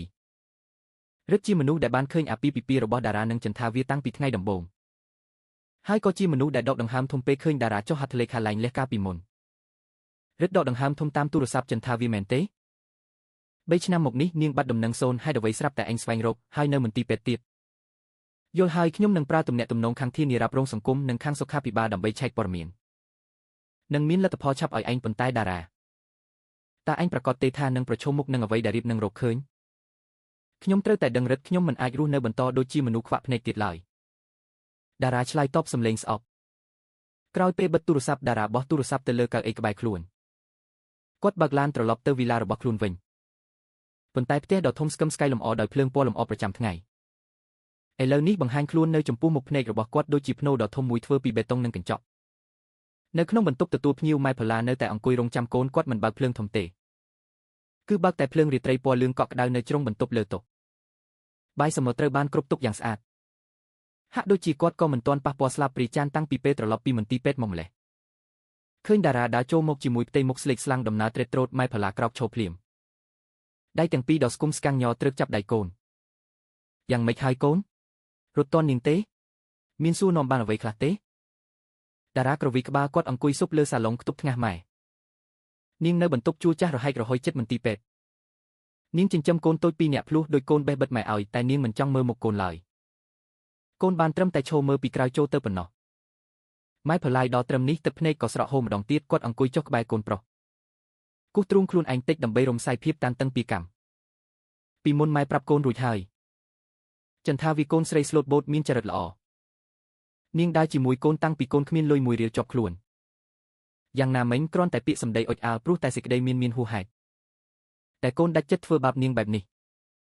ឥឡូវឃើញចៅប្រុសរបស់ម៉ែត្រូវទៅសុំបាយសប្បុរសធម៌ហូបចិត្តម៉ែឈឺដូចត្រូវកម្មចិត្តចាក់តារាឲ្យតារាស្ងៀមស្ងាត់ទទួលកំហុសពាក្យស្ដីបន្ទោសរបស់ម្ដាយនៅពេលនេះមិនធ្វើឲ្យគាត់ឈឺចាប់ស្មើនឹងការឃើញផ្ទាល់ភ្នែកនៅអ្វីដែលចន្ទថាវាកំពុងតែឆ្លងកាត់នោះឡើយគាត់មិនដោះសារទេព្រោះរាល់ពាក្យដោះសារនៅពេលនេះសុទ្ធតែជាការប្រមាថចំពោះការឈឺចាប់របស់ចន្ទថាកូនកំពុងតែពឹងគេឲ្យស៊ើបអង្កេតឡើងវិញនៅគ្រប់យ៉ាងម៉ែតារានិយាយតិចភ្នែកសម្លឹងមើលទៅពីដានងឹតមានរឿងរ៉ាវមិនសមហេតុផលច្រើនណាស់ពីមុន clinic សន្និដ្ឋានថានាងមិនអាចមានកូនបានឡើយតែយ៉ាងណាមិញភ្លាមក្រោយពេលចាក់ចេញទៅនាងបែរជាកើតកូនភ្លោះទៅវិញកូនត្រូវការដឹងការពិតនៅពីក្រោយក្រដាសរោគវិនិច្ឆ័យឆ្នាំនោះយប់នោះជាយប់ដ៏វែងអន្លាយគ្មានទីបញ្ចប់ចំពោះម្ដាយកូនទាំងពីរអ្នកតារាវីឡារាប់លានដុល្លារចាក់ចូលក្នុងភាពស្ងប់ស្ងាត់ធេងមានតែសំឡេងនាឡិកាដើរស្មើកាត់ម៉ោងយប់យ៉ាងត្រជាក់ស្រេបតារាដេកលើពុករោមសត្វដ៏ទន់ល្មើយតែមានអារម្មណ៍ដូចជាដេកលើគំនរបន្លារាល់ពេលធ្មេចភ្នែកគាត់តែងតែឃើញរូបភាពកូនតូចគេងលើខ្នងដ៏ស្គុំស្កាំងរបស់ចន្ទថាឃើញភ្លើងពណ៌ខៀវខ្សោយពីចង្ក្រានហ្គាសទេសចរចាស់ប្រហែលម៉ោង2ភ្លឺទូរស័ព្ទលើទៅធ្វើការរបស់តារាញ័រឡើងគាត់ប្រញាប់មកលើករឹតមែនទេតារាខ្ញុំផ្ញើឯកសារតាមកនីសម្ងាត់ឲ្យអញហើយទទួលបានហើយបើកអានទៅសំឡេងរឹតគ្មានភាពលេងសើចដូចរាល់ដងឡើយជំនួសវិញនៅភាពធ្ងន់ធ្ងរនិងតានតឹងប៉ុន្តែខ្ញុំប្រាប់មុនអានរួចត្រូវតែរក្សាចិត្តឲ្យស្ងប់រឿងនេះវាថោកទាបជាងអ្វីដែលឯងគិតច្រើនណាស់តារាបើកកុំព្យូទ័រម្រាមដៃវីលើក្តារចុចញ័រតិចឯកសារទើបតែទាញយកបានបង្ហាញព័ត៌មានវែងអន្លាយគាត់អូសកណ្ដុរអានរាល់ប្រវត្តិព្យាបាលនិងការស្នាក់នៅរបស់ចន្ទថា3ឆ្នាំមុនក្រោយពេលចាក់ចេញពីផ្ទះរបស់តារាចន្ទថាវាបានផ្លាស់ទៅរស់នៅតំបន់ជីក្រុងដ៏ដាច់ស្រយាលមួយដូចដែលតារាស្មានទុកនាងចាក់ចេញទៅពេលកំពុងមានផ្ទៃពោះបានជិត2ខែដោយខ្លួននាងផ្ទាល់ក៏មិនដឹងខ្លួនដែរព្រោះរាងកាយខ្សោយនិងរដូវមិនទៀងទាត់ប្រវត្តិនៃមន្ទីរពេទ្យបង្អែកខេត្តបង្ហាញថាចន្ទថាវាបានឆ្លងកាត់ការសម្រាលកូនដ៏គ្រោះថ្នាក់បំផុតនាងកើតកូនភ្លោះប្រុសមិនគ្រប់ខែម្នាក់ទម្ងន់1 8គីឡូក្រាមនិងម្នាក់ទៀត2 1គីឡូក្រាមព្រោះគ្មានលុយសម្រាប់បន្ទប់សេវាកម្មនាងត្រូវសម្រាប់បន្ទប់រួមដ៏ចង្អៀតខ្លួនឯងម្នាក់ឯងមើលថែទាំកូនតូចទាំងពីរដោយគ្មានសាច់ញាតិណាម្នាក់ក្បែរខ្លួនឡើយដើម្បីមានលុយចិញ្ចឹមកូនចន្ទថាវាធ្វើការងារគ្រប់យ៉ាងតាំងពីការបោសសម្អាតផ្ទះតាមម៉ោងលាងចានឲ្យហាងបាយយប់រហូតដល់ទទួលការងារសិប្បកម្មមកធ្វើនៅបន្ទប់ជួលដល់ម៉ោង11យប់រលុយសន្សំតិចតួចដែលនាងសន្សំបានពីការងារធ្ងន់ទាំងនោះសុទ្ធតែប្រមូលផ្ដុំទៅលើការទិញទឹកដោះគោនិងខ្សឺរកូនតូចទាំងពីរដែលឧស្សាហ៍ឈឺថ្កាត់ប៉ុន្តែព័ត៌មានដែលធ្វើឲ្យបេះដូងរបស់តារាឈប់លោតទាំងស្រុងស្ថិតនៅផ្នែកចុងក្រោយនៃប្រវត្តិព្យាបាលចុះការបរិច្ឆេទកាលពី2សប្តាហ៍មុនកូនប្រុសច្បងពិសិដ្ឋអាយុជាង2ឆ្នាំទើបតែមានលទ្ធផលធ្វើតេស្តឈាមនៅមន្ទីរពេទ្យរដ្ឋកណ្ដាលអក្សររោគវិនិច្ឆ័យរបស់គ្រូពេទ្យឯកទេសត្រូវបានបោះពុម្ពណ៌ក្រហមច្បាស់ក្រឡែតបុកចំកែវភ្នែករបស់តារាដូចជាសាលក្រមប្រហារជីវិតសង្ស័យមហារីកឈាមកម្រិតធ្ងន់លីឃីមៀតម្រូវឲ្យសម្រាប់ព្យាបាលតាមដាននិងធ្វើកសោវិច័យខួរឆ្អឹងជាបន្ទាន់ទូរស័ព្ទក្នុងដៃរបស់តារាពីរនឹងធ្លាក់ចុះដីត្រចៀកទាំងពីរថ្លង់សំឡេងជុំវិញខ្លួនដូចជាវិលមុខមហារីកឈាមកូនក្មេងមិនទាន់ដឹងក្តីអាយុមិនទាន់ដល់3ឆ្នាំឈាមជ័ររបស់គាត់កំពុងតែផ្ទុកជំងឺសាហាវនោះហើយហេតុផលដែលចន្ទថាវាបង្ហាញខ្លួនក្នុងជួរមនុស្សសំបាយសប្បុរសធម៌មិនមែនព្រោះនាងគ្មានសេចក្តីថ្លៃថ្នូរនោះទេគឺព្រោះនាងអស់រលីងពីខ្លួនហើយនាងត្រូវតែសន្សំរលុយកាក់តិចតួចបង្អត់អាហារខ្លួនឯងទម្លាក់ខ្លួនឈរតម្រង់ជួរទទួលបាយប្រអប់សប្បុរសធម៌របស់សង្គមដើម្បីសន្សំលុយត្រៀមសម្រាប់ការប្រយុទ្ធប្រឆាំងដណ្ដើមជីវិតកូនប្រុសរបស់ខ្លួនមកវិញតារាខ្ទប់ទ្រូងដង្ហើមថប់ជាប់នៅបំពង់កកាពិតនេះវាខុសខើពេកវាបានបំផ្លាញរាល់ភាពរឹងមាំចុងក្រោយរបស់គាត់សម្លឹងមើលទៅក្រៅបង្អួចមេឃយប់ទីក្រុងនៅតែខ្មៅងឹតត្រជាក់ស្រេបគាត់ដឹងថាព្យុះភ្លៀងពិតប្រាកដឥឡូវនេះទើបតែចាប់ផ្ដើមប៉ុណ្ណោះបន្ទប់ធ្វើការរបស់តារាចាក់ចូលក្នុងភាពស្ងប់ស្ងាត់គួរឲ្យខ្លាចពន្លឺពីអេក្រង់កុំព្យូទ័រជាលើផ្ទៃមុខរបស់គាត់ពណ៌ខៀវស្លេកបង្ហាញពីផ្ទៃមុខស្គមស្គាំងខ្លាំងក្រោយយប់ដាច់ងុយឯកសារប្រវត្តិព្យាបាលជាមួយអក្សរពណ៌ក្រហមច្បាស់ពីជំងឺរបស់ពិសិដ្ឋនៅតែដកជាប់ទីនោះដូចជាបន្លាដោតជាប់កែវភ្នែកហូរឈាមតារាអង្គុយបែបនោះដៃទាំងពីរក្តាប់ណែនដាក់លើជង្គង់ចិត្តគំនិតទេស្អាតរកជំនាញដោះស្រាយវិបត្តិភាពរហ័សរហួនដែលជួយឲ្យគាត់រឹងមាំចំពោះការប្រែប្រួលចំនួនកន្លងមកស្រាប់តែខ្លាចជាគ្មានប្រយោជន៍នៅចំពោះមុខក្រដាសលទ្ធផលធ្វើតេស្តរបស់កូនក្មេងម្នាក់មានសំឡេងគូសទ្វារតិចរួចទ្វារបើកឡើងម៉ែផល្លាដើរចូលមក ដៃកាន់ថាស្ទូចមួយដែលមានចានបបោកខ្ទឹមហុយផ្សែងបើមើលកូនប្រុសនៅតែរក្សាជំហររត់ដែលតាំងពីពាក់កណ្ដាលអាធ្រាត្រសក់ក្បាលញញៃនឹងកែវភ្នែកក្រហមចិត្តរបស់គាត់ឈឺចាប់ឡើងគាត់ដាក់ថាសបបលើផ្កាក្បែរបង្អួចដើរមកក្បែរតារាដាក់ដៃដល់គ្រើមលើស្មារបស់កូនតិចហូបអ្វីបន្តិចទៅកូនពេញមួយយប់កូនមិនទាន់ថ្មិចភ្នែកឡើយម៉ែផល្លាដកដង្ហើមធំតិចតារាមិនងាកក្រោយឡើយសំឡេងរបស់គាត់ស្អប់ស្រាលរហូតដល់មានតែម្ដាយកូនទាំងពីរនាក់ប៉ុណ្ណោះដែលឮម៉ែអភិសិទ្ធកូនតូចច្បងនោះវាសង្ស័យមានជំងឺមហារីកឈាមចិនថាវានាំកូនមកទីនេះមិនមែនខ្វះលុយបន្ទប់ជួលទេគឺព្រោះនាងអស់រលីងពីខ្លួនដើម្បីត្រៀមធ្វើកសលវិច័យខួរឆ្អឹងឲ្យកូនដៃរបស់ម៉ែផល្លាលើស្មារបស់តារាស្រាប់តែរបេះធ្លាក់ចុះថាស្លើទៅញ័រតិចសំឡេងស្លាបព្រាប៉ះចានលាន់នៅឡើងស្ត្រីវ័យជាង60ឆ្នាំមនុស្សដែលធ្លាប់ឆ្លងកាត់ការលំបាកជាច្រើនក្នុងជីវិតពេលនេះដូចជាត្រូវគេទេចំមុខគាត់ថយក្រោយពីរបីជំហានផ្អែកខ្នងនឹងសាឡុងដើម្បីរក្សាលំនឹងខ្លួនកុំឲ្យដួលទឹកភ្នែកដែលគិតថាបានរីងស្ងួតក្រោយយប់យំសោកអាណិតចៅស្រាប់តែហូរស្រក់ម្ដងទៀតយ៉ាងក្តៅក្រហាយនឹងឈឺចាប់ព្រះឲ្យហេតុអ្វីបានជាគ្រោះកាច់នេះធ្លាក់លើក្បាលកូនក្មេងស្លូតត្រង់បែបនេះម៉ែផល្លាយំខ្សឹកសួរសំឡេងញ័រត្រើបវាក្មេងអាយុទើបតែជាង2ឆ្នាំតែហេតុអ្វីបានជាវាស្ងៀមខូខើបែបនេះតារាក្រោកឈរគាត់ដើរមកអបស្មាដែលកំពុងញ័ររបស់ម្ដាយជាលើកដំបូងក្រោយពេលជាច្រើនឆ្នាំបុរសម្នាក់នេះមានអារម្មណ៍ថាខ្លួនឯងទន់ខ្សោយនឹងគួរឲ្យអាណិតអាសូរជាពន់ពេកគាត់អាចទិញបានផ្ទះល្វែងប្រណីតអាចបញ្ជាមនុស្សរាប់រយនាក់តែគាត់មិនអាចប្រើលុយដើម្បីបញ្ឈប់កសិកម្មហារីកនៅក្នុងរាងកាយកូនប្រុសរបស់គាត់មិនឲ្យរីករាលដាលបានឡើយក្រោយពេលយំខ្សឹកសួរមួយសន្ទុះម៉ែផល្លាជូតទឹកភ្នែកកែវភ្នែករបស់គាត់ស្រាប់តែមានភាពរឹងមាំយ៉ាងចម្លែកគាត់សម្លឹងមើលត្រង់កែវភ្នែករបស់តារាសំឡេងដាច់ខាតតារាកូនមិនអាចទៅជួបនាងនៅពេលនេះឡើយសេចក្តីថ្លៃថ្នូររបស់ចន្ទាវាម៉ែស្គាល់ច្បាស់កាលណាកូនប្រើលុយយូឋានៈជាឪពុកដើម្បីបង្ខំនាងនៅពេលនេះនាងកាន់តែនាំកូនរត់គេចទៅកន្លែងផ្សេងទុកឲ្យម៉ែទៅចុះស្ត្រីនិងស្ត្រីនិយាយគ្នាហើយធ្លាប់ជាម្ដាយកូនក្មេកងាយនិយាយគ្នាជាងម៉ែត្រូវតែទៅឃើញផ្ទាល់ភ្នែកនៅចៅប្រុសត្រូវតែសួរនាំឲ្យច្បាស់ថារយៈពេល3ឆ្នាំកន្លងមកនាងរស់នៅយ៉ាងណាតារាមើលម្ដាយយល់ថានោះជាវិធីតែមួយគត់ដែលអាចធ្វើបាននៅពេលនេះគាត់មកក្បាលដកកាត់ធនាគារមួយសន្លឹកដាក់ក្នុងដៃម្ដាយម៉ែយកកាត់នេះទៅត្រូវការថ្នាំសង្កូវគ្រូពេទ្យឬរបស់របរល្អបំផុតម៉ែប្រើទៅចុះកុំឲ្យនាងដឹងថាជាលុយរបស់កូនម៉ែផល្លាហុចកាត់ត្រឡប់មកវិញក្រវីក្បាលម៉ែមានលុយសន្សំដែលកូនឲ្យរាល់ខែច្រើនឆ្នាំមកនេះម៉ែមានចាយវាអ្វីឡើយនៅពេលនេះយកកាត់នេះទៅមិនខុសពីការប្រាប់នាងថាយើងកំពុងប្រើលុយដើម្បីទិញយកសិទ្ធិធ្វើជាឪពុកធ្វើជាជីដូននោះឡើយទុកឲ្យម៉ែទៅដោយដៃទេជាមួយទឹកចិត្តពិតប្រាកដរបស់ម្ដាយទៅរកកូនប្រសាចាស់វិញចុះម៉ោង 9 ព្រឹក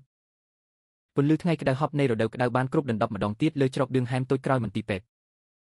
ម៉ែផល្លាស្លៀកពាក់អាវប៉ាក់ធម្មតាពណ៌ស្រអាប់យូកន្ត្រកតូចមួយនៅខាងក្នុងមានដបទឹកដោះគោពីរបីដបនិងផ្លែឈើស្រស់បន្តិចបន្តួចគាត់ដើរយឺតលើដីមិនស្មើគ្នាកែវភ្នែកសម្លឹងមើលជុំវិញស្វែងរកបន្ទប់ជួលនៅជ្រុងខាងចុងដែលតារាបានពិពណ៌នាតំបន់ផ្ទះជួលនៅពេលថ្ងៃមានភាពស្ងប់ស្ងាត់ជាងភាគច្រើនពលក៏បានចេញទៅរកស៊ីអស់ហើយមានតែមនុស្សចាស់និងកូនក្មេងពីរបីនាក់នៅក្បែរម៉ាស៊ីនទឹកសាធារណៈម៉ែផល្លាឈប់នៅមុខបន្ទប់ដែលមានទ្វារឈើពុកផ្នែកខាងក្រោម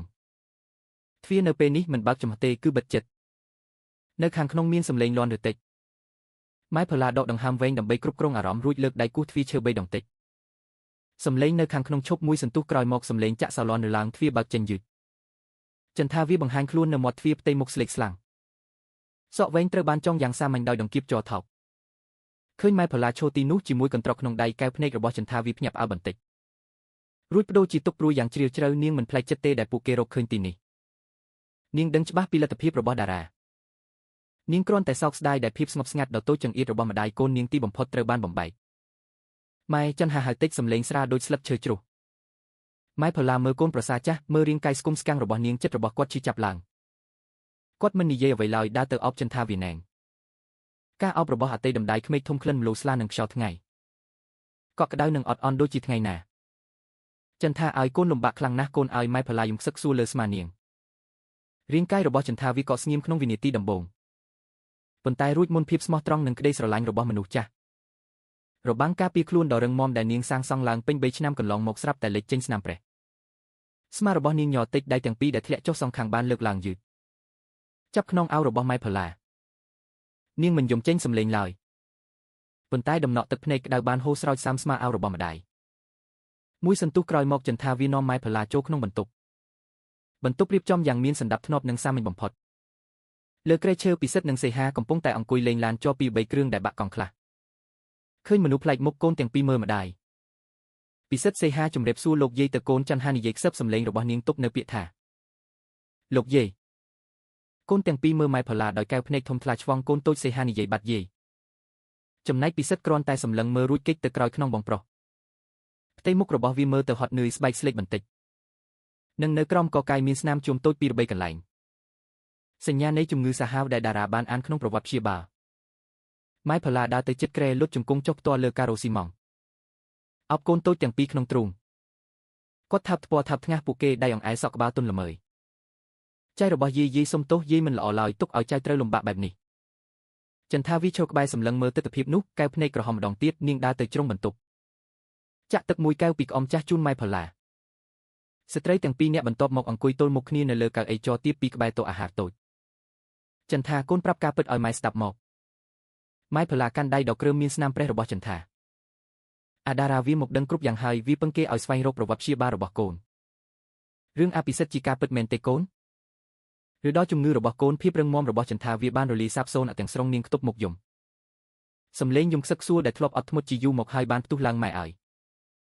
កូនពិតជាមិនល្អឡើយកូនមិនអាចមើលថែទាំកូនរបស់កូនឲ្យបានល្អទេច័ន្ទហាយំសំឡេងយំឈឺចាប់របស់ម្ដាយដែលឃើញកូនដែលខ្លួនបង្កើតមកត្រូវប្រឈមមុខនឹងសេចក្តីស្លាប់គ្រូពេទ្យប្រាប់ថាសប្តាហ៍ក្រោយត្រូវធ្វើកសោវិច័យខួរឆ្អឹងលុយពិនិត្យលុយសម្រាប់ព្យាបាលប៉ុន្មានសប្តាហ៍កន្លងមកបានស៊ីដាច់លុយសន្សំពេញ3ឆ្នាំរបស់កូនអស់ហើយកូនទៅលាងចានបោសសម្អាតផ្ទះរាល់ថ្ងៃបានលុយតែមិនជាងរៀលវាមិនគ្រប់គ្រាន់ឡើយម៉ែកូនមិនដឹងត្រូវធ្វើបែបណាទៀតទេម៉ែផល្លាទាញចន្ទាវាមកអប់ក្នុងទ្រូងអង្អែលខ្នងដែលកំពុងញ័ររបស់នាងកុំយំអីមានម៉ែនៅទីនេះហើយចៅរបស់ម៉ែមិនទុកឲ្យវាមានរឿងអ្វីឡើយប៉ុន្តែចន្ទាម៉ែសួរពិតប្រាកដមួយសំណួរហេតុអ្វីកាលពីមុនពេលចាក់ចេញទៅដឹងថាខ្លួនឯងមានផ្ទៃពោះហេតុអ្វីកូនមិនប្រាប់ម៉ែមិនប្រាប់អាដារ៉ាយ៉ាងណាក៏ពួកគេជាឈាមជ័ររបស់គ្រួសារនេះដែរណាពើកូនចិនហាងើបមុខឡើងជូតទឹកភ្នែកកែវភ្នែករបស់នាងស្រាប់តែคล้ายជាត្រជាក់ស្រេបយ៉ាងចម្លែកពេលរំលឹកដល់អតីតកាលម៉ែគិតថាកូនអាចនិយាយបានយ៉ាងម៉េចទៅវិញកាលនោះលោកតារាហុចក្រដាស់រោគវិនិច្ឆ័យថាកូនមិនអាចមានកូនបានចំមុខកូនកែវភ្នែករបស់គាត់មើលកូនដូចជាមើលរបស់របរខូចខាតដែលត្រូវតែបោះចោលគាត់ជឿលើក្រដាស់នោះជឿលើសម្ដីអ្នកដទៃជាងជឿលើសេចក្តីស្រឡាញ់4ឆ្នាំជាប្តីប្រពន្ធកូនមានសេចក្តីថ្លៃថ្នូររបស់កូនប្រសិនបើកូនត្រឡប់មកវិញប្រាប់ថាមានផ្ទៃពោះតើគាត់ជឿទេឬគិតថាកូនប្រើកូនដើម្បីទាមទារទ្រព្យសម្បត្តិដើម្បីទារលុយកូនសុខចិត្តឲ្យកូនលំបាកជាមួយកូនធំជាងឲ្យពួកគេកើតមកត្រូវទទួលការសង្ស័យនិងការផ្ដោតទានពីឪពុកដែលបានប្រែប្រួលចិត្តសម្ដីរបស់ចន្ទាវាមិនខុសពីញូគូចំទ្រូងម៉ែផល្លាឡើយគាត់មិនអាចបន្ទោសនាងបានទេព្រោះគាត់ដឹងថាកូនប្រុសរបស់គាត់កាលពីមុនបានធ្វើខុសខ្លាំងណាស់ម៉ែយល់គ្រប់យ៉ាងកូនម៉ែផល្លានិយាយដោយក្តីស្រណោះប៉ុន្តែរឿងអតីតកាលទុកមួយឡែកសិនចុះឥឡូវអ្វីដែលសំខាន់បំផុតគឺជីវិតរបស់អភិសិទ្ធអាដារាវាមកស្ដាយក្រោយខ្លាំងណាស់ចន្ទាឲ្យយប់មិញវាដាច់យប់វាហៅព្រោះអាណិតកូនអាណិតចៅកូនអនុញ្ញាតឲ្យម៉ែនៅទីនេះជួយកូនមើលថែទាំកូនតូចទាំងពីរបានទេចំណែកអាដារ៉ាម៉ែសន្និដ្ឋាននឹងមិនឲ្យវាមករំខានដល់ជីវិតរបស់កូនឡើយប្រសិនបើកូនមិនទាន់ត្រៀមខ្លួនរួចរាល់ចិនហាសម្លឹងមើលអតីតដំដាយក្មេកសម្លឹងមើលទឹកភ្នែកពិតប្រាកដរបស់គាត់រួចមើលកូនតូចទាំងពីរនៅលើគ្រែចិត្តរបស់នាងរីរែកខ្លាំងនាងអាចស្អប់តារ៉អាចបដិសេធគាត់តែនាងគ្មានសិទ្ធិដកហូតឱកាសព្យាបាលល្អបំផុតរបស់កូនប្រុសឡើយសេចក្តីថ្លៃថ្នូររបស់ម្ដាយមិនធំជាងជីវិតរបស់កូនឡើយនាងងក់ក្បាលយល់ព្រមឲ្យម៉ែផល្លានៅទីនេះប៉ុន្តែភ្លាមពេលដែលម៉ែផល្លាទើបតែដកដង្ហើមធំធូរទ្រង់ស្រាប់តែទូរស័ព្ទដៃចាស់របស់ចន្ទាវាដាក់លើតុបានរត់ឡើងជាបន្តបន្ទាប់ចិនហាកាន់ទូរស័ព្ទមកស្ដាប់ទឹកមុខរបស់នាងស្រាប់តែคล้ายជាស្លេកស្លាំងភ្លាមទូរស័ព្ទរបូតចេញពីដៃធ្លាក់ចុះដីទូរស័ព្ទជ័រថោកធ្លាក់លើការ៉ូស៊ីម៉ង់លាន់ឬសូក្រាក់គម្របធំខ្ទាតចេញទៅខាងថ្មពណ៌ខ្មៅរមៀលចូលក្រោមក្រែឈើចិនហាឈោគៀងថ្ពាល់ញ័រត្រឹកកែវភ្នែកវង្វេងវង្វាន់ដូចជាមនុស្សបាត់វិញ្ញាណម៉ែផល្លាស្លន់ស្លោក្រោកឈរដែមខាងចាប់ស្មាចន្ទាដែមខាងទៀតអន់ចុះរើថ្មទូរស័ព្ទមានរឿងអីមែនទេកូនអ្នកណាតែមកគ្រូពេទ្យនៅមន្ទីរពេទ្យប្រាប់ការវិភាគធ្វើកសោវិច័យរបស់អភិសិទ្ធមែនទេកូនចន្ទាវាមិនឆ្លើយភ្លាមឡើយនាងលើកដៃដ៏ស្គមស្កាំងឡើងសិតសក់ដែលសាំញើសទៅក្រោយត្រចៀកទ្រូងហត់ញាប់ដូចជាមនុស្សទើបតែងើបពីទឹកត្រូវចំណាយពេលមួយសន្ទុះទើបនាងរកសម្លេងខ្លួនឯងឃើញវិញសម្លេងស្ងួតដូចស្លឹកឈើជ្រុះក្នុងរដូវរាំងស្ងួតមិនមែនមន្ទីរពេទ្យទេម៉ែគឺម្ចាស់គ្លីនិកឯកជនកាលពីមុនគ្លីនិកដែរលោកតារានាំកូនទៅពិនិត្យកាលពីមុនលែងលះនោះ គាត់ប្រាប់ថាមានរឿងសំខាន់បំផុតទាក់ទងនឹងជីវិតរបស់កូនគាត់ចង់ជួបកូនភ្លាមនៅហាងកាហ្វេទល់មុខខ្លោងទ្វារមន្ទីរពេទ្យម៉ែផល្លាយដល់ត្រឹមនេះចៅហ្វាយនីដៃជើងក៏ទន់ល្វើយដែរគ្លីនិកកាលពីមុនគឺជាប្រភពនៃរាល់ទុក្ខសោកជាកម្មចិត្តដែលកាត់ដាច់ចំណងស្នេហារវាងកូនទាំងពីរក្រោយពេលច្រើនឆ្នាំស្ងាត់ស្ងៀមឥឡូវនេះពេលដែលអភិសិទ្ធទើបតែឈឺគ្រូពេទ្យនោះស្រាប់តែបង្ហាញខ្លួនយ៉ាងចម្លែកអារម្មណ៍មិនល្អមួយបានផុសឡើងក្នុងចិត្តរបស់ស្ត្រីវ័យចំណាស់គាត់មានអារម្មណ៍ដូចជាមានរណ្ដៅងឹតមួយកំពុងតែបើកឡើងនៅក្រោមជើងម៉ែទៅជាមួយកូនម៉ែផល្លាសម្រាប់ចិត្តប្រមូលប្រដាប់ក្មេងលេងដាក់ជ្រុងក្រែទុកឲ្យអាសីហានិងអភិសិទ្ធនៅទីនេះម្នាក់ឯងមិនកើតឡើយម៉ែទេប្រាប់អាដារ៉ាឲ្យមកជួយមើលចៅយើងចេញទៅហាងកាហ្វេភ្លាមមើលថាគាត់ចង់លេងល្បែងអ្វីចិនហាក្រវីក្បាលតិចស្នាមញឹមជូរចត់លេចឡើងនៅលើបូមាត់ម៉ែកូនមិនចង់ជួបគាត់នៅពេលនេះឡើយតែបើរឿងនេះតាក់ទងនឹងអភិសិទ្ធកូនមិនអាចយឺតយ៉ាវឡើយម៉ែគ្រាន់តែទៅហៅគាត់មកមើលកូនទៅចំណែកកូននឹងម៉ែចេញទៅ15នាទីក្រោយមកសម្លេងកង់ឡានរបស់តារាបើកចូលច្រកឌឿងហែមលាន់នៅឡើងយ៉ាងប្រញាប់ប្រញាល់តារារត់ចូលបន្ទប់ជួលសក់ក្បាលរញ៉េញ៉ៃញើសហូរស្រោចសងខាងថ្ពាល់ឃើញកូនទាំងពីរអង្គុយយ៉ាងស្អាតលើគ្រែគាត់ចង់ដើរទៅអោបពួកគេតែខ្សែភ្នែកត្រជាក់ស្រេបឆ្ងាយវាងរបស់ចន្ទាវាដូចជាជញ្ជាំងមួយរុញគាត់ឲ្យថយក្រោយអ្នកទាំងពីរទៅចុះខ្ញុំនៅទីនេះមើលថែទាំកូនតារានិយាយសម្លេងធ្ងន់លាក់បាំងការឈឺចាប់ក្នុងចិត្តគាត់សម្លឹងមើលក្នុងចន្ទាវាដើរចេញពីទ្វារចិត្តឈឺចាប់ពេលឃើញនាងប្រើកម្លាំងចុងក្រោយដើម្បីបោះជំហានជើងឲ្យរឹងមាំហាងកាហ្វេទល់មុខខ្លោងទ្វារមន្ទីរពេទ្យពិតប្រាកដគ្រាន់តែជាតូបតូចចង្អៀតចាស់ស្រអាប់ធំក្លិនផ្សែងបារីនិងទឹកលាងសម្អាតការ៉ូនៅតុខាងក្នុងបង្អស់បាំងក្រោយផើងផ្កាដែលក្រៀមស្លឹកបុរសវ័យកណ្ដាលម្នាក់ស្លៀកពាក់អាវដៃវែងឆ្នូតពណ៌ស្រអាប់កំពុងតែអង្គុយអន្ទះសាគាត់មានរាងកាយធាត់ស្កូវសក់បន្តិចវ៉ែនតាកម្រាស់ក្រាស់ត្រូវបានរុញឡើងច្រមុះជាញឹកញាប់ដោយដៃញ័រនោះគឺលោកគ្រូពេទ្យវ៉ាន់ឌីអតីតប្រធានផ្នែកសម្ពុកនៃមន្ទីរពេទ្យធំមួយ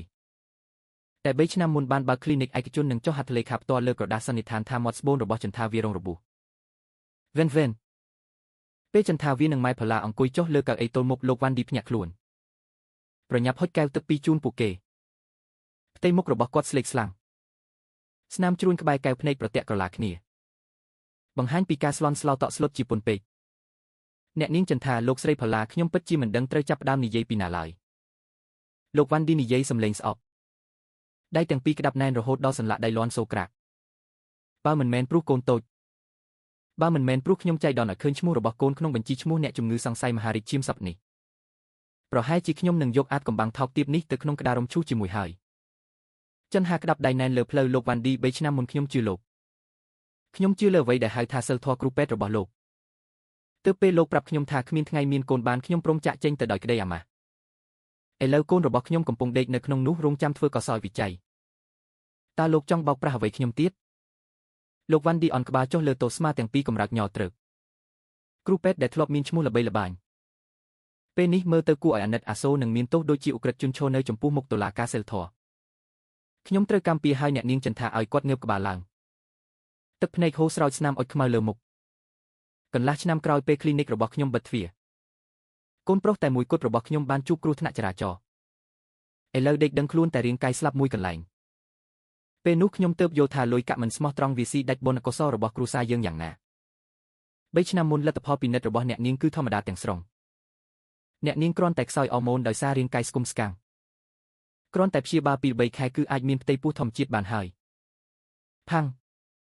ម៉ែផល្លាទេសទៅឈើយ៉ាងខ្លាំងកែវទឹកលោតឡើងទឹកខ្ទាតចេញក្រៅលោកនិយាយថាអីលទ្ធផលធម្មតាចុះក្រដាសសន្និដ្ឋានថាគ្មានកូនបានឆ្នាំនោះមកពីណាគឺអ្នកនាងណារីលោកវ៉ាន់ឌីនិយាយតិចសម្លេងពោពេញដោយការភ័យខ្លាចគឺនាងដែលស្វែងរកខ្ញុំមួយសប្តាហ៍មុនពេលអ្នកនាងចន្ទាវាមកពិនិត្យនាងដឹងការវិភាគពិនិត្យរបស់អ្នកនាងតាមរយៈមិត្តភក្តិម្នាក់នាងនាំមកលុយសុទ្ធចំនួន500 លានរៀលដែលជាចំនួនលុយធំពេកចំពោះមនុស្សដែលកំពុងជំពាក់បំណុលគេព្រោះវិនិយោគខាតដូចជាខ្ញុំកាលនោះនាងតម្រូវឲ្យខ្ញុំបដូរគំរូសេវាពិនិត្យនិងធ្វើក្រដាសរោគវិនិច្ឆ័យคล้ายៗថាគ្មានកូនបានរៀងរហូតនាងប្រាប់ថាគ្រាន់តែអ្នកនាងចន្ទាវាចាក់ចេញទៅនាងនឹងមានវិធីឈានជើងចូលផ្ទះអចលនទ្រព្យនោះបានតុបកាហ្វេតូចស្រាប់តែធ្លាក់ចូលក្នុងលំហគ្មានទំនាញផែនដីសំឡេងស៊ីផ្លេឡានម៉ូតូអ៊ូអែនៅខាងក្រៅផ្លូវសំឡេងមនុស្សនិយាយគ្នានៅជុំវិញស្រាប់តែរលាយបាត់អស់ជំនួសវិញនៅការពិតដ៏គួរឲ្យរន្ធត់ដែលកំពុងតែកកកុញក្នុងចិត្តរបស់ស្ត្រីទាំងពីរនាក់ចន្ទាវាអង្គុយស្ងៀមដូចជារូបចម្លាក់ថ្មនាងមិនយំមិនស្រែកកំហឹងតែពីចម្រៅឈាមជ័រ ភាពខ្ពើមរអើមភាពខឹងសម្បារដល់កម្ពុជាបានផុសឡើងធ្វើឲ្យនាងត្រជាក់ស្រេបតាំងពីចុងម្រាមដៃដល់ចុងសក់ប្រែថាអាពាហ៍ពិពាហ៍4ឆ្នាំរបស់នាងជំនឿរបស់នាងនិងសេចក្តីថ្លៃថ្នូររបស់ស្ត្រីម្នាក់ត្រូវបានគេយកទៅថ្លឹងថ្លែងលក់ដូរក្នុងតម្លៃ500លានរៀលជនទី3បានប្រើល្បិចថោកទាបដើម្បីបំផ្លាញគ្រួសារនាងចំណែកប្តីដែលធ្លាប់ស្បះសច្ចាជាមួយគ្នាបែរជាល្ងងខ្លៅជឿសម្ដីអ្នកដតីជាងជឿមនុស្សរួមខ្នើយជាមួយខ្លួនមិនទាន់អស់ឡើយលោកវ៉ាន់ឌីជូតទឹកភ្នែកសម្លេងរបស់គាត់ញ័រជាងមុនរឿងថោកទាបបំផុតនោះគឺនាងមិនត្រឹមតែចង់ឲ្យអ្នកនាងចន្ទាវាចាក់ចេញទៅទេនាងដឹងថាគ្រួសារលោកតារាមានហ្វេនឈាមកម្រប្រភេទ Renegade ពេលនាងដឹងថាកូនតូចដែលអ្នកនាងចន្ទាវាកើតមកមានក្រុមឈាមនេះហើយកូនកំពុងសម្រាប់ព្យាបាលនាងបានស្វែងរកខ្ញុំម្ដងទៀតកាលពី3ថ្ងៃមុនដើម្បីសុំឲ្យខ្ញុំប្រើទំនាក់ទំនងចាស់លុបទិន្នន័យពិនិត្យឈាមនៅលើប្រព័ន្ធសុខាភិបាលខាងដើម្បីរារាំងលោកតារាមិនឲ្យដឹងថាកូនតូចទាំងពីរនាក់ជាកូនបង្កើតរបស់ខ្លួនតាមរយៈការពិនិត្យឈាមរបស់មន្ទីរពេទ្យម៉ែផល្លាយដល់ត្រឹមនេះខ្ទប់ទ្រូងធ្ងរឡើងមួយសម្លេងឈឺចាប់ភាពខូខើរបស់ចិត្តមនុស្សបានហួសពីការស្មានរបស់ស្ត្រីមកពីខេត្តរូបនេះនារីកូនស្រីថ្លៃថ្នូរស្លូតបូតរាល់ថ្ងៃដែលតែងតែមកផ្ទះរបស់គាត់ហូបបាយទិញកាដូចិត្តគាត់ប្រែថាជាពស់វែកលាក់ខ្លួនជាមនុស្សដែលសុខចិត្តជន់ឈ្លីលើជីវិតកូនក្មេងអាយុមិនទាន់ដល់3ឆ្នាំគ្រាន់តែដើម្បីការពារឋានៈនិងគំនោទ្រព្យសម្បត្តិដែលនាងកំពុងតែចង់បា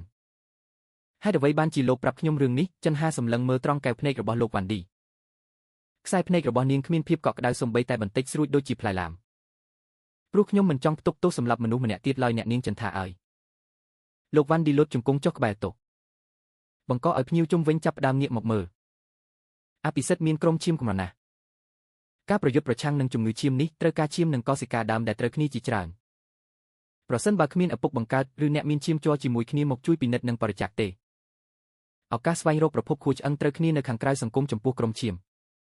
Renegade គឺស្ទើរតែស្មើនឹង0នាងចង់លាក់បាំងរឿងនេះដើម្បីឲ្យកូនតូចស្លាប់បន្តិចម្ដងនៅក្នុងមន្ទីរពេទ្យដើម្បីឲ្យលោកតារាគ្មានថ្ងៃដឹងថាខ្លួនមានកូនប្រុសខ្ញុំមិនអាចជួយលាក់បាំងឲ្យមនុស្សសម្លាប់មនុស្សបែបនេះទៀតឡើយចិនហាក្រោកឈរភ្លាមនាងមិនមើលគ្រូពេទ្យដែលកំពុងលុតជង្គង់យំនៅដីសំបីតែ1វិនាទីទៀតឡើយនាងងាកខ្លួនដើរចេញពីហាងជំហានជើងដាច់ខាតនិងរឹងមាំមិនធ្លាប់មានក្តីស្រឡាញ់របស់ម្ដាយនៅពេលនេះបានក្លាយជាអាវុធស្រួចស្រាវបំផុតដាស់វិញ្ញាណរឹងមាំរបស់នាងឡើងនាងលែងជានារីដែលព្រមលំបាកលាក់ខ្លួនក្នុងច្រកដឿងហែមទៀតហើយកូនរបស់នាងត្រូវការរស់ហើយដើម្បីឲ្យកូនរបស់នាងរស់មនុស្សដែលបានប្រព្រឹត្តអំពើបាបត្រូវតែទទួលការដាក់ទោសជាធំមានម៉ែផល្លាប្រញាប់រត់តាមពីក្រោយផ្ទៃមុខបង្ហាញពីភាពរឹងមាំស្ត្រីទាំងពីរនាក់ដើរយ៉ាងលឿនកាត់ពន្លឺថ្ងៃក្តៅហប់នៃផ្លូវដីពោពេញដោយធូលីតម្រង់ទៅកាន់បន្ទប់ជួលជាកន្លែងដែលបុរសកំពុងតែកាន់សោជីវិតរបស់កូនប្រុសខ្លួនដោយមិនដឹងខ្លួននៅតែអង្គុយរងចាំពួកគេទីនោះទ្វារឈើពុករបស់បន្ទប់ជួលត្រូវបានច្រានយ៉ាងខ្លាំងបោកនឹងជញ្ជាំងអេតឡននៅសូក្រាកតារាភ្ញាក់ខ្លួនបោះឡានចុះពី3គ្រឿងក្នុងដៃចុះក្រោកឈរភ្លាមពីគ្រែឈើកូនទាំងពីរភ្ញាក់ខ្លួនអាស័យហាយឹមសោករត់ទៅពួនក្រោយក្នុងអភិសិទ្ធចំណែកពិសិដ្ឋមើលទៅទ្វារដោយកែវភ្នែកធ្ងឿងឆ្ងល់ចន្ទាវាដើរចូលមកមុនតាមពីក្រោយដោយម៉ែផល្លាដែលមានផ្ទៃមុខស្លេកស្លាំងថ្មិញខំណែនរហូតដល់សាច់ថ្ពាល់ឡើងជ្រុងកំហឹងនឹងភាពខ្ពើមរអើមដែលនាំមកពីហាងកាហ្វេធ្វើឲ្យបរិយាកាសនៅក្នុងបន្ទប់ចង្អៀត15ម៉ែត្រការ៉េស្រាប់តែក៏ស្ទះត្រជាក់ស្រេបតារាមើលភរិយាចាស់បំរុងនឹងសួរនាំតែខ្សែភ្នែករបស់ចន្ទាវាបានបង្កក់សម្ដីរបស់គាត់ទាំងអស់ក្នុងបំពង់នោះលែងជាកែវភ្នែកស្ងប់ស្ងាត់ប្រងើយកណ្ដៅរបស់3ឆ្នាំកន្លងមកទៀតហើយក៏មិនមែនជាការរត់គេចខ្លួនរបស់ស្ត្រីក្រីក្រដែរវាជាកែវភ្នែករបស់ម្ដាយដែលត្រៀមខ្លួនហែកទ្រូងរាល់សត្វសាហាវដើម្បីការពារកូនរបស់ខ្លួនកែវភ្នែកស្រួចស្រាវពោពេញដោយភាពខឹងសម្បារនិងភាពខ្ពើមរអើមជាពន់ពេកលោកតារាចិនហានិយាយឡើងសម្លេងមិនខ្ពស់តែរាល់ពាក្យសម្ដីហាក់ដូចជាដៃគោចាក់ចំទ្រូងរបស់គាត់លោកយកទូរស័ព្ទទៅហៅនារីឲ្យមកទីនេះភ្លាមបើមិនមកទេខ្ញុំនឹងយកគ្រប់ឯកសារបដូរលទ្ធផលពិនិត្យរបស់ខ្ញុំ3ឆ្នាំមុននិងសម្លេងសារភាពរបស់លោកវ៉ាន់ឌីទៅកាន់ប៉ុស្តិ៍ប៉ូលីសភ្លាមតារាភ្ញាក់ផ្អើលឈ្មោះនារីនឹងឃ្លាថាបដូរលទ្ធផលពិនិត្យប៉ះគ្នាក្នុងខួរក្បាលរបស់គាត់បង្កើតជាការផ្ទុះរញ្ជួយយ៉ាងខ្លាំងគាត់ងាកទៅមើលម្ដាយស្វែងរកការបដិសេធតែម៉ែផល្លាគ្រាន់តែយំខ្សឹកសួលគាត់ដើរទៅក្បែរគ្រែអោបចៅទាំងពីរងាកមុខចេញមិនមើលមុខកូនប្រុសសំបីតែបន្តិចម៉ែរឿងនេះយ៉ាងម៉េចទៅវិញតារានិយាយបាក់ដៃទាំងពីរចាប់ផ្ដើមញ័រហែងទៅសួរមេកញ្ជ្រោងដែលហែងរៀបនឹងយកធ្វើប្រពន្ធនោះទៅម៉ែផល្លាយំជាឡើងមួយសម្លេងស្អោកដោយសារកំហឹងវាសុកលុយគ្រូពេទ្យបដូរលទ្ធផលដើម្បីដេញមីចន្ទាវាចេញឥឡូវអភិសិទ្ធឈឺជំងឺឈាមកម្រវាថែមទាំងចង់បិទផ្លូវរស់របស់ចៅអញមិនឲ្យហែងដឹងការពិតដើម្បីឲ្យក្មេងស្លាប់បន្តិចម្ដងក្នុងមន្ទីរពេទ្យទៀតផងហែងភ្លឺភ្នែកហើយឬនៅ ខួរក្បាលរបស់តារាដូចជាត្រូវគេវាយនឹងដំបងដៃចំកញ្ចឹងត្រចៀកថ្លង់អ្វីជុំវិញខ្លួនស្រពេចស្រពេលប្រែថារាល់អាពាហ៍ពិពាហ៍ដែលបែកបាក់ភាពអាម៉ាស់របស់ចន្ទាដំណើរលំបាកលំបិន3ឆ្នាំកន្លងមករបស់ម្ដាយកូននាងនិងភាពល្ងង់ខ្លៃរបស់ខ្លួនទាំងអស់សុទ្ធតែជាល្ខោនមួយដែលរៀបចំឡើងដោយដៃរបស់ស្ត្រីដែលគាត់គិតថាជាដៃគូជីវិតជាគ្រឿងលម្អដ៏ថ្លៃថ្លាសម្រាប់ភាពជោគជ័យរបស់គាត់បានបោះបង់ចោលកែវភ្នែកដ៏មានតម្លៃដើម្បីយកពស់វែកមកដាក់ក្បែរខ្លួនតារាមិនសួរអ្វីទៀតឡើយគាត់ដកទូរស័ព្ទចេញពីក្នុងហោប៉ៅម្រាមដៃចុចលេខយ៉ាងលឿនសឹងតែខុសពី3ដងទូរស័ព្ទភ្ជាប់ភ្លាមសំឡេងណារីផ្អែមល្ហែមធំក្លិនទឹកអប់ថ្លៃលាន់នៅឡើងអាឡូបងសំឡាញ់ថ្ងៃនេះបងទៅណាពីព្រលឹមម្លេះអូនទៅរកនៅផ្ទះមិនឃើញសោះមកកាន់អាសយដ្ឋានដែលខ្ញុំផ្ញើតាមសារភ្លាមតារាស្រែកតាមទូរស័ព្ទសំឡេងធ្ងន់បង្កប់ដោយកំហឹងដ៏ខ្លាំងក្លារហូតដល់នារីនៅចុងខ្សែម្ខាងទៀតត្រូវស្ងាត់មាត់ភ្លាមយល់ព្រមតាមសម្រួល40នាទីក្រោយមកសំឡេងស្បែកជើងកែងចោតដើរលើដីមិនស្មើគ្នានៃច្រកឌឿងហែមលាន់នៅឡើងបំបែកភាពស្ងប់ស្ងាត់ហប់ណែននៃតំបន់ផ្ទះជួលនារីបង្ហាញខ្លួននៅមាត់ទ្វារស្លៀកពាក់រ៉ូបម៉ាកថ្លៃពណ៌សមរម្យដែលយួរកាបូបស្បែកក្រពើថ្លៃការបង្ហាញខ្លួនរបស់នាងដូចជាស្នាមប្រឡាក់សម្ភារៈនិយមលេចចេញកណ្ដាលបន្ទប់រហែករហុយក្រីកប៉ុន្តែភាពជឿជាក់លើផ្ទៃមុខដែលតុបតែងយ៉ាងស្អាតរបស់នារីស្រាប់តែរលាយបាត់អស់ពេលនាងឃើញចន្ទាវាកំពុងអង្គុយស្ងៀមលើកៅអីជ័រក្បែរនោះគឺម៉ែផល្លានិងតារាដែលមានផ្ទៃមុខខ្មៅស្រអាប់ដូចជាមេឃរៀបនឹងភ្លៀងផ្គរបងតារាហេតុអ្វីបងនៅកន្លែងខ្វក់បែបនេះចុះនាងនារីនិយាយបាក់ថយក្រោយមួយជំហានបំរុងនឹងងាកខ្លួនរត់តាមសភាពគត់នៃអ្នកដឹងខ្លួនថាជួបអន្ទាក់ចូលមកតារាបោះជំហានទៅមុខដែមខាងចាប់ក៏ដៃនារីណែនកម្លាំងចាប់ខ្លាំងរហូតដល់កងដៃមាសលើដៃនាងប៉ះគ្នាក្រាក់គាត់ទាញនាងចូលមកបោះរាងកាយនាងទៅកណ្ដាលបន្ទប់ជួលចង្អៀតកាបូបដៃថ្លៃធ្លាក់លើការ៉ូស៊ីម៉ង់ប្រឡាក់ធូលីខ្ទាតចេញក្រៅកញ្ចក់សម្អាតខ្លួនតូចមួយនារីស្រែកឡើងដោយការឈឺចាប់តែពេលនាងឃើញឯកសារប្រវត្តិកាលពីមុនដែលមានឡូហ្គោរបស់ Clinic ឯកជនឆ្នាំនោះដាក់លើតុឈើទឹកមុខរបស់នាងស្រាប់តែបដូរពីក្រហមទៅជាស្លេកស្លាំងដូចជាមនុស្សស្លាប់បបោមាត់លាបក្រែមក្រហមញ័រទ្រើក3ឆ្នាំមុនលុយសុទ្ធ500លានរៀលឲ្យលោកវ៉ាន់ឌីដើម្បីបដូរលទ្ធផលពិនិត្យរបស់ចន្ទាពេលថ្ងៃមុនបន្តប្រើលុយដើម្បីលុបទិន្នន័យពិនិត្យឈាមរបស់កូនប្រុសខ្ញុំលើប្រព័ន្ធសុខាភិបាលខាងណារីនាងនៅមានអ្វីត្រូវពន្យល់ទៀតទេតារាឈោធំស្កឹមស្កៃនៅចំពោះមុខណារីសំឡេងគ្មានភាពកក់ក្ដៅអ្វីឡើយត្រជាក់ស្រេបដូចជាសាលក្រំប្រហារជីវិតនារីមើលតារារួចមើលចន្ទាដឹងថារឿងរ៉ាវបានបែកធ្លាយហើយសម្បកក្រៅស្លូតបូតថ្លៃថ្នូររបស់កូនស្រីអ្នកមានស្រាប់តែរបកចេញបង្ហាញពីភាពថោកទាបរបស់មនុស្សអាត្មានិយមដល់កម្រិតនាងមិនលុតជង្គង់សុំទោសទេតែបែរជាសើចឡើងយ៉ាងឆ្កួតលីលាកែវភ្នែកសម្លឹងមើលចន្ទាត្រូវហើយគឺខ្ញុំធ្វើនឹងចុះយ៉ាងម៉េចទៅវិញខ្ញុំមិនធ្វើបែបនេះតើធ្វើមិនដេចអាចដេញស្ត្រីមកពីខេត្តក្រីកគ្មានតម្លៃអ្វីសោះដូចជានាងចេញពីជីវិតរបស់បងបានខ្ញុំមានអីខុសខ្ញុំស័ក្តិសមនឹងគំនោទ្រព្យសម្បត្តិរបស់បងជាងនាងចំណែកកូនតូចចង្រៃទាំងពីរនាក់នេះពួកគេមិនគួរកើតមកលើលោកនេះឡើយផាំងសំឡេងផ្ទះកំភ្លៀងមួយលាន់នៅឡើងពេញបន្ទប់តូចមិនមែនដារ៉ូទេគឺម៉ែផល្លាដែលដើរមកផ្ទះកំភ្លៀងចំមុខនារីយ៉ាងខ្លាំងកម្លាំងផ្ទះខ្លាំងរហូតដល់នារីដួលទៅដីឈាមរមៀចេញពីជ្រុងមាត់ម៉ែផល្លាឈរញ័រទ្រើកម្រាមដៃចង្អុលចំមុខស្ត្រីថោកទាបមីចង្រៃហែងបិទមាត់ទៅហែងមិនមែនជាមនុស្សទេហែងជាបិសាចហែងហ៊ានមកជាប្រតិចចៃរបស់អញផងចេញទៅហែងចេញពីផ្ទះអញភ្លាមមុនពេលអញហៅប៉ូលីសចាប់ហែងដាក់គុកនារីខ្ទប់ថ្ពាល់ដែលហាមក្រហមសក់ក្បាលរញ៉េញ៉ៃនាងមើលទៅតារាសង្ឃឹមថានឹងទទួលបានការការពារចុងក្រោយពីបុរសដែលនាងធ្លាប់គ្រប់គ្រងប៉ុន្តែឆ្លើយតបនឹងនាងមានតែខ្សែភ្នែកខ្ពើមរអើមជាពន់ពេកតារាមើលនាងដូចជាមើលគំនោសម្រាប់មកខ្វាក់ក្បែរផ្លូវចាប់ពីពេលនេះទៅរាល់គម្រោងកិច្ចសន្យារវាងខ្ញុំនិងគ្រួសារនាងនឹងត្រូវបញ្ចប់ខ្ញុំព្រមសុំការខូចខាតព្រមខាតបង់រាល់ការវិនិយោគទាំងនោះដើម្បីកាត់ផ្តាច់ទំនាក់ទំនងជាមួយមនុស្សប្រភេទដូចជានាងតារានិយាយម្ដងមួយម៉ាត់សម្លេងធ្ងន់ស្ងប់គួរឲ្យខ្លាចប្រវត្តិព្យាបាលនឹងទោសកំហុសរបស់នាងខ្ញុំនឹងប្រគល់ឲ្យមេធាវីចាត់ការនាងគួរត្រៀមខ្លួនឡើងតុលាការទៅចុះឥឡូវនេះចេញទៅកុំឲ្យភាពកខ្វក់របស់នាងធ្វើឲ្យប្រឡាក់បន្ទប់របស់កូនខ្ញុំនារីមើលតារាយល់ថាបុរសម្នាក់នេះពេលបានដាច់ចិត្តហើយនឹងខូខើដល់កម្រិតណា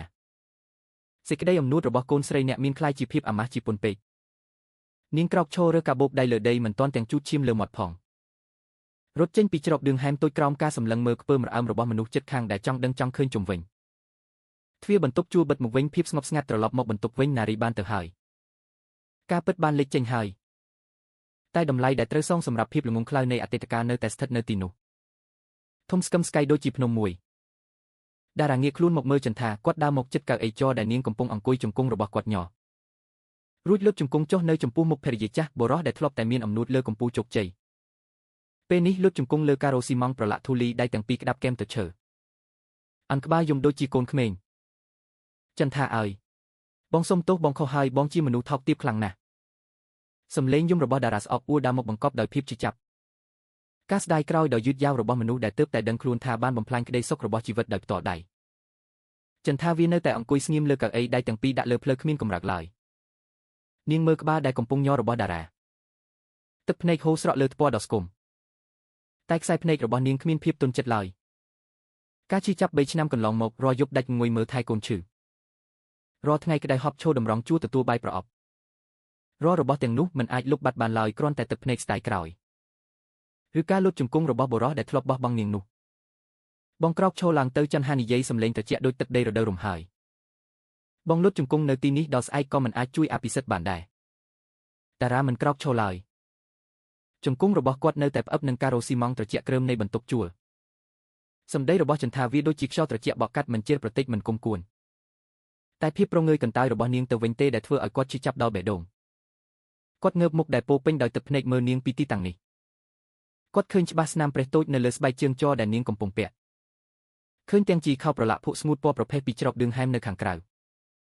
ចន្ទាឲ្យបងសុំឱកាសមួយដើម្បីងារកំហុសឆ្គងក៏បានដែរសំឡេងតារាអួរដើមមកទ្រូងឡើងចុះតាមរាល់សំឡេងយំខ្សឹកខ្សួលអភិសិទ្ធមានក្រុមឈាមកំមក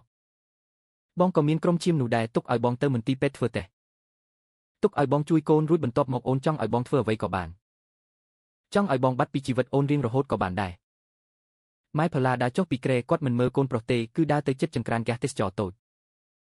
លើកឆ្នាំងបកសាច់ដែលត្រជាក់ចេញទៅខាងមនុស្សចាស់តែងតែចេះទុកលំហសម្រាប់ចំណងដែលត្រូវការដោះស្រាយទោះបីជាចំណងនោះចង់ដោយឈាមនិងទឹកភ្នែកក៏ដោយគាត់អង្គុយចុះកែមគ្រែអោបកូនតូចទាំងពីរក្នុងទ្រូងនិយាយរឿងរ៉ាវខ្សឹបខ្សៀវដើម្បីបិទបាំងសំឡេងយំស្អុករបស់កូនប្រុសដែលកំពុងលុតជង្គង់លើដីចន្ទាវាដកដង្ហើមធំកែវភ្នែកសម្លឹងមើលទៅទីធ្លាតូចចង្អៀតតាមចន្លោះទ្វារពន្លឺព្រះអាទិត្យរៀបលេចបានបដូរជាពណ៌ក្រហមក្រមៅជាពន្លឺវែងកាត់ជញ្ជាំងដោះស្លាយនាងអន់មើលតារាកែវភ្នែកនោះគ្មានការដាក់ទោស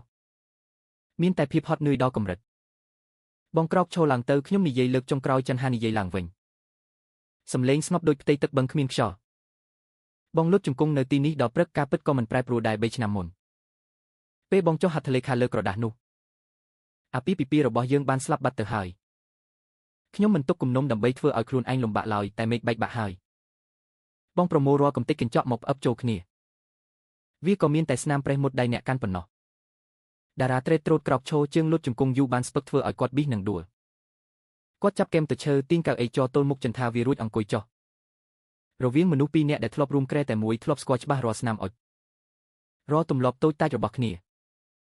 ឥឡូវនេះបែរជាមានគម្លាតរាប់ម៉ឺនយោជន៍ត្រូវបានសាងសង់ឡើងដោយ3ឆ្នាំនៃការបែកបាក់និងក្រដាសរោគវិនិច្ឆ័យคล้ายៗមួយសន្លឹកបងមិនបង្ខំអូនឲ្យអត់អន់ឲ្យបងភ្លាមនៅពេលនេះឡើយតារាក្តាប់ដៃទាំងពីរចូលគ្នាព្យាយាមរក្សាសំឡេងកុំឲ្យញ័រប៉ុន្តែចំណែកអភិសិទ្ធឯកសារប្រវត្តិការប្រាប់ថាប្រសិនបើគ្មានគូឆ្អឹងត្រូវគ្នាពីសាច់ញាតិទេឱកាសរបស់កូនគឺទាបណាស់ក្រុមឈាមរនេកហេបនៅខាងក្រៅសង្គមមរណះចន្ទាឲ្យបងជាឪពុករបស់វាសមាមាត្រត្រូវគ្នានៃកោសិកាដើមរបស់បងគឺខ្ពស់បំផុតនៅពេលនេះរំលឹកដល់ជំងឺរបស់កូនស្មារដល់ស្គមស្កាំងរបស់ចន្ទាវិញ័រតិចនោះជាចំណុចខ្សោយតែមួយគត់របស់នាងជាអ្វីដែលអាចបង្ខំឲ្យស្ត្រីរឹងមាំរូបនេះត្រូវទម្លាក់អាវុធព្រមសន្ទនាជាមួយមនុស្សដែលនាងចង់បំភ្លេចបំផុតនាងងាកទៅមើលកូនតូចទាំងពីរលើគ្រែពិសិដ្ឋកំពុងកាន់ឡានចរកែវភ្នែកហត់នឿយជួនកាលផ្ដេកក្បាលលើស្មាជីដូនរូបភាពកូនប្រុសតូចរៀបនឹងត្រូវទទួលការចាក់ម្ជុលចាក់ខួឆ្អឹងរាល់វគ្គគីមីបំផ្លាញរាងកាយធ្វើឲ្យបេះដូងនាងដូចត្រូវគេច្របាច់ខ្ញុំមិនដែលគិតចង់លាក់បាំងបងពីរឿងអភិសិទ្ធឈឺឡើយចន្ទហាងាកមកមើលតារាទឹកភ្នែកដែលទប់ជាយូរចាប់ផ្ដើមហូរស្រក់ម្ដងទៀតលើថ្ពាល់ដ៏ស្គមថ្ងៃនេះខ្ញុំនាំកូនទៅតម្រង់ជួរទទួលបាយប្រអប់សប្បុរសធម៌ពិតប្រាកដគឺខ្ញុំកំពុងរងចាំលទ្ធផលប្រជុំចុងក្រោយរបស់ក្រុមគ្រូពេទ្យមន្ទីរពេទ្យខ្ញុំធ្លាប់គិតធ្លាប់កន្នីប្រសិនបើលទ្ធផលអាក្រក់បំផុតកើតឡើងប្រសិនបើកូនត្រូវការខួឆ្អឹងខ្ញុំនឹងលះបង់រាល់សេចក្តីថ្លៃថ្នូររបស់ខ្លួនទៅស្វែងរកបងខ្ញុំនឹងលុតជង្គង់នៅមុខខ្លោងទ្វារវិឡារបងអង្គរកសុំឲ្យបងជួយសង្គ្រោះកូនសម្ដីរបស់ចន្ទាវាដូចជាកម្មចិត្តចាក់ចំសេចក្តីអំនួតរបស់តារាគាត់ជិះចាប់ថ្មិចភ្នែកណែងស្ត្រីរបស់គាត់មនុស្សដែលធ្លាប់ត្រូវបានគាត់សន្និដ្ឋាននឹងនាំមកនៅជីវិតថ្លៃថ្នូរមានបាន ប្រែជាត្រូវត្រៀមចិត្តសម្រាប់ល្ខោនដ៏អាម៉ាស់បែបនេះគ្រាន់តែដើម្បីបដូរយកជីវិតឲ្យកូនក្នុងពេលជាមួយគ្នានោះគាត់បែរជារស់នៅក្នុងវីឡាដ៏ប្រណីតខ្វល់ខ្វាយនឹងភាពឯកោហួសហេតុរបស់អ្នកមានលុយច្រើនបងយល់គ្រប់យ៉ាងហើយចិនថាតារានិយាយអួលដើរមកអូនមិនបាច់ទៅស្វែងរកបងឡើយឥឡូវបងនៅទីនេះហើយរាល់លុយកាក់ទំនាក់ទំនងវិទ្យាសាស្ត្រល្អបំផុតបងនឹងរៀបចំទាំងអស់ថ្ងៃស្អែកយើងផ្លាស់ប្ដូរមន្ទីរពេទ្យឲ្យកូនទៅផ្នែកសេវាកម្មអន្តរជាតិបងនឹងជួគ្រូពេទ្យឯកទេសលំដាប់កំពូលបងយកលុយមកនិយាយទៀតហើយតារាចិនហាកាត់សម្ដីគាត់ស្នាមញឹមជូរចត់លេចឡើងនៅលើបូមាត់ម្ដងទៀត3ឆ្នាំមុនបងប្រើលុយដើម្បីសងជំងឺចិត្តសម្រាប់យុវវ័យរបស់ខ្ញុំ3ឆ្នាំក្រោយបងបែរជាចង់ប្រើលុយដើម្បីទិញយកភាពស្ងប់ស្ងាត់សម្រាប់សីលធម៌របស់បងទៅវិញមែនទេបងគិតថាលុយរបស់បងអាចបដូរយករាល់យប់ដែលខ្ញុំដាច់ងុយមើលថែកូនឈឺញ័រត្រូវក្នុងបន្ទប់លេខឃ្លីនេះដោយក្នុងហោប៉ៅគ្មានលុយ 10000 រៀលដើម្បីជិះកង់3បានទេបងគិតថាលុយរបស់បងអាចប៉ះពាល់អារម្មណ៍ពេលខ្ញុំម្នាក់ឯងដេកលើគ្រែសម្រាលកូនឬសំឡេងស៊ីផ្លេឡានសង្គ្រោះបន្ទាន់នៅលើផ្លូវរហូតដល់ចង់ស្លាប់បានទេតារាអិនក្បាលដៃទាំងពីរក្តាប់ណែននឹងជង្គង់គាត់មិនអាចឆ្លើយបានឡើយធាតុពិតនៃរបួសចិត្តជាអ្វីដែលគ្មានលុយកាក់ណាមួយអាចវិតម្លៃបានឡើយឆ្នាំខែនៃការរកស៊ីលើទីផ្សារបង្រៀនគាត់ថាគ្រប់យ៉ាងសុទ្ធតែមានតម្លៃរបស់វាប៉ុន្តែឈរនៅចំពោះមុខចន្ទាវានៅពេលនេះគាត់ដឹងថាមុខដររបស់ខ្លះពេលបាត់បង់ហើយទោះបោះលុយរាប់លានដុល្លារក៏គ្មានថ្ងៃទិញមកវិញបានឡើយនោះគឺជំនឿដើមរបស់ស្ត្រីម្នាក់ខ្ញុំព្រមឲ្យបងធ្វើតេស្តដើម្បីជួយសង្គ្រោះអភិសិទ្ធចិនហានិយាយបន្តសំឡេងរបស់នាងយកភាពរឹងមាំរបស់ម្ដាយត្រឡប់មកវិញនោះជាកាតព្វកិច្ចនិងជាសិទ្ធិរបស់បងចំពោះឈាមជ័ររបស់ខ្លួនខ្ញុំគ្មានសិទ្ធិអាត្មានិយមដល់ហូតឱកាសរស់របស់កូនឡើយប៉ុន្តែខ្ញុំប្រាប់ឡើងវិញការដែលបងជួយកូនមិនមែនមានន័យថាយើងនឹងត្រឡប់មករួមរស់ជាគ្រួសារវិញនោះឡើយរឿងណាជារឿងនឹងលុយមន្ទីរពេទ្យថ្នាំសង្កូវរបស់អភិសិទ្ធបងទៅចុះខ្ញុំចាត់ទុកថានោះជាលុយឧបត្ថម្ភដែលបងជួយកូនពេញ3ឆ្នាំកន្លងមកចំណែកក្រោយពេលកូនជាសះស្បើយខ្ញុំនិងកូនទាំងពីរនៅតែរស់នៅជីវិតរបស់យើងម៉ែផល្លាដើរចុះពីគ្រែដើរមកក្បែរចន្ទាវាដាក់ដៃតិចលើស្មាដែលកំពុងញ័ររបស់អាទិត្យកូនប្រសាចន្ទាឲ្យម៉ែដឹងថាអាដារាវាមកមានទោសធំណាស់ចំពោះកូនម៉ែក៏មិនហ៊ានសុំឲ្យកូនអត់អន់ឲ្យវាភ្លាមដែរប៉ុន្តែកូនមើលអភិសិទ្ធទៅថ្ងៃស្អែកចូលមន្ទីរពេទ្យព្យាបាលខ្លួនកូនម្នាក់ឯងធ្វើមិនដេចអាចរៀបចំបានពេលនៅមានអាស័យហានៅផ្ទះទៀតទុកឲ្យអាដារាវារែកពុនចំណែកលំបាកខ្លះទុកឲ្យវាធ្វើការងារដើម្បីសងកំហុសកូនចាត់ទុកវាដូចជាជំនួយការដូចជាអ្នកមើលថែទាំក្នុងមន្ទីរពេទ្យម្នាក់ទៅចុះណាកូនចិនហាមើលម៉ែផល្លាកែវភ្នែកទន់ភ្លន់ជាងមុនច្រើននាងដឹងថាម៉ែផល្លាគ្មានកំហុសទេម្ដាយវ័យចំណាស់រូបនេះពេញ3ឆ្នាំកន្លងមកនៅតែស្រឡាញ់នាងទោះបីជាមានពេលខ្លះគាត់ត្រូវរងសម្ពាធពីគ្រួសារវង្សតកូក៏ដោយការបង្ហាញខ្លួនរបស់ម៉ែផល្លានៅពេលនេះជាបង្គោលបង្អែកស្មារតីតែមួយគត់ដែលចន្ទាវាអាចតោងទាញកណ្ដាលព្យុះជីវិតម៉ែកូនស្ដាប់តាមម៉ែចិនហានិយាយតិចសំឡេងទន់ភ្លន់ជាងមុនថ្ងៃស្អែកកូននឹងធ្វើសេវាកម្មសម្រាប់ព្យាបាលឲ្យអភិសិទ្ធលោកតារាអាចទៅជាមួយដើម្បីធ្វើតេស្តឈាមប៉ុន្តែខ្ញុំមានលក្ខខណ្ឌមួយតារាងើបក្បាលឡើងកែវភ្នែកមានពន្លឺក្តីសង្ឃឹមស្ដាងអូននិយាយមកចុះលក្ខខណ្ឌអ្វីបងក៏យល់ព្រមដែរក្នុងដំណើរការព្យាបាលឲ្យកូនបងមិនត្រូវបានប្រើឋានៈជាឪពុកឬលុយកាក់ដើម្បីបង្ខំខ្ញុំឲ្យធ្វើតាមគំនិតបងឡើយ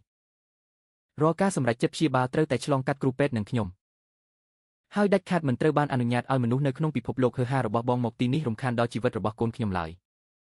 ពួកគេនៅតូចពួកគេត្រូវការភាពស្ងប់ស្ងាត់ដើម្បីស៊ូនឹងជំងឺចិនហាសម្លឹងមើលត្រង់កែវភ្នែករបស់តារារាល់សម្ដីនិយាយចេញមកសុទ្ធតែមានទម្ងន់បងសន្យាបងស្បត់ថានឹងធ្វើតាមអ្វីដែលអូននិយាយតារាឆ្លើយតបដាច់ខាតនៅពេលនេះគាត់លែងជាសេដ្ឋីអចលនទ្រព្យដ៏ល្បីល្បាញលែងមានអំណួតរបស់អ្នកធ្លាប់តែបញ្ជាគេគាត់គ្រាន់តែជាឪពុកម្នាក់ដែលកំពុងឈរនៅចំពោះមុខទ្វារជីវិតនិងសេចក្តីស្លាប់របស់កូនសុខចិត្តធ្វើគ្រប់យ៉ាងទោះបីជាត្រូវដាក់ខ្លួនដល់ថ្នាក់ណាក៏ដោយគ្រាន់តែដើម្បីបដូរយកស្នាមញញឹមរបស់កូនតូចយប់នោះតារាមិនត្រឡប់ទៅវីឡាវិញឡើយគាត់សុំការអនុញ្ញាតពីចន្ទាវាដើម្បីអង្គុយលើកៅអីថ្មនៅខាងក្រៅរបៀងផ្ទះជួលដើម្បីងាយស្រួលមើលថែប្រសិនបើពេលយប់អភិសិទ្ធមានអាការៈក្តៅខ្លួនខ្លាំងចន្ទាវាមិននិយាយអ្វីឡើយនាងទាញទ្វារបិទមិនជិតបន្សល់ទុកពន្លឺភ្លើងពណ៌លឿងកក់ក្តៅជិះចេញមកលើទីធ្លាងឹតតារាអង្គុយលើកៅអីថ្មត្រជាក់ស្រេបងើបមុខសម្លឹងមើលទៅមេឃទីក្រុងដែលបាំងបិទដោយខ្សែកាផ្លែអគ្គិសនីប្រទាក់ក្រឡាគ្នាសំឡេងមូហៅតាមត្រចៀកកម្ដៅហប់នៃយប់រដូវក្តៅធ្វើឲ្យខ្នងអោរបស់គាត់ជោគញើសតែចិត្តរបស់គាត់បែរជាមានភាពរឹងមាំមិនធ្លាប់មានការប្រយុទ្ធប្រឆាំងខាងមុខនឹងវែងឆ្ងាយណាស់ខូខើណាស់តែគាត់ដឹងខ្លួនឯងគ្មានផ្លូវថយក្រោយទៀតឡើយគាត់ត្រូវតែឈរឲ្យរឹងមាំនៅទីនេះត្រង់តំបន់ផ្ទះជួលក្រីក្រនេះដើម្បីការពាររបស់របរដែលសំខាន់បំផុតនៃជីវិតរបស់ខ្លួនមន្ទីរពេទ្យក្នុងថ្ងៃក្តៅខ្លាំងនៃរដូវក្តៅដូចជារនាំងដាច់បិទជិត ខ្យល់អាកាសធំក្លិនថ្នាំសម្លាប់មេរោគក្លិនញើសមនុស្សហប់ណែងលីលំសំឡេងម៉ាស៊ីនដកដង្ហើមដំណើរការស្ងប់ស្ងាត់តាមរបៀងនៃផ្នែកព្យាបាលជំងឺឈាមពិភពលោកនេះគ្មានកន្លែងសម្រាប់ឈ្មោះល្បីល្បាញនៅខាងក្រៅកញ្ចក់ឡើយដើរកាត់របៀងចង្អៀតដែលមានស្នាមកង់រទេះរុញអ្នកណាក៏ដូចជាអ្នកណាដែរសុទ្ធតែជាមនុស្សដែលកំពុងតែភ័យព្រួយចំពោះរាល់សន្ទុះកោសិកាបង្ហាញលើក្រដាសលទ្ធផលពិនិត្យរាល់ថ្ងៃតារាឈរក្បែរក្រែអ្នកជំងឺពណ៌ខៀវនៃបន្ទប់ដាច់ដោយឡែកខោអាវហឺហារាល់ថ្ងៃត្រូវបានប្ដូរជាអាវយឺតពណ៌ប្រភេទសាមញ្ញប្រឡាក់ធូលីថ្នាំពេទ្យដៃទាំងពីរដែលធ្លាប់តែស៊ាំនឹងការចុះហត្ថលេខាលើសម្រាប់ចិត្តធំឥឡូវនេះកំពុងតែកាន់កន្សែងតូចជ្រលក់ទឹកក្តៅវណ្ណដើម្បីជូតស្រាលលើថ្ងាសដែលកំពុងហូរញើសជោគរបស់អភិសិទ្ធកូនតូចទើបតែឆ្លងកាត់វគ្គចាក់ម្ជូរខួរឆ្អឹងធ្វើកសោយវិច័យលើកដំបូងនៅព្រឹកនេះវាដេកផ្អៀងខ្លួនថ្ពាល់ទាំងពីរប៉ោងឡើងដោយសារតែផលប៉ះពាល់នៃថ្នាំកែវភ្នែកធំពីមុនឥឡូវនេះបិទជិតជួនកាលកម្រើកខ្លួនយំធ្ងោតិចដោយសារតែកម្ដៅក្តៅខ្លួនក្នុងខ្លួនលោកគ្រូពេទ្យប្រធានផ្នែកដើរចូលមកឯកសារប្រវត្តិការក្រាស់ឃ្មឹកដាក់ក្រោមឃ្លៀកគាត់សម្លឹងមើលតារាបរិះដែលពេញមួយសប្តាហ៍កន្លងមកមិនទាន់ឈានជើងចេញពីបរិវេណមន្ទីរពេទ្យសំបីតែមួយជំហានផ្ទៃមុខស្គមស្គាំងខ្លាំងពុកចង្ការដុសស្រមុំមិនទាន់បានកោលទ្ធផលពិនិត្យថ្លៃនឹងក្រុមឈាមកម្រ Renegative របស់លោកមានហើយលោកគ្រូពេទ្យដកម៉ាស់ចុះក្រោមចង្ការសំឡេងរបស់គាត់ធ្ងន់ធ្ងរតែស្ងប់សំណាងណាស់ដែលរាល់សន្ទុះត្រូវគ្នារវាងលោកនិងអភិសិទ្ធសម្រេចបានជាង90នេះជាសមាមាត្រខ្ពស់បំផុតចំពោះករណីបដូរខួរឆ្អឹងពីសាច់ញាតិដែលមានក្រុមឈាមកម្រ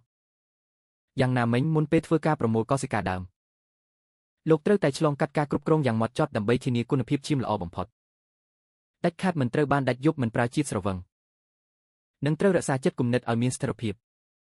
តារាយដល់ត្រឹមនេះទ្រូងស្រាលទៅមួយកម្រិតដូចជាទើបតែដកចេញថ្មធំមួយ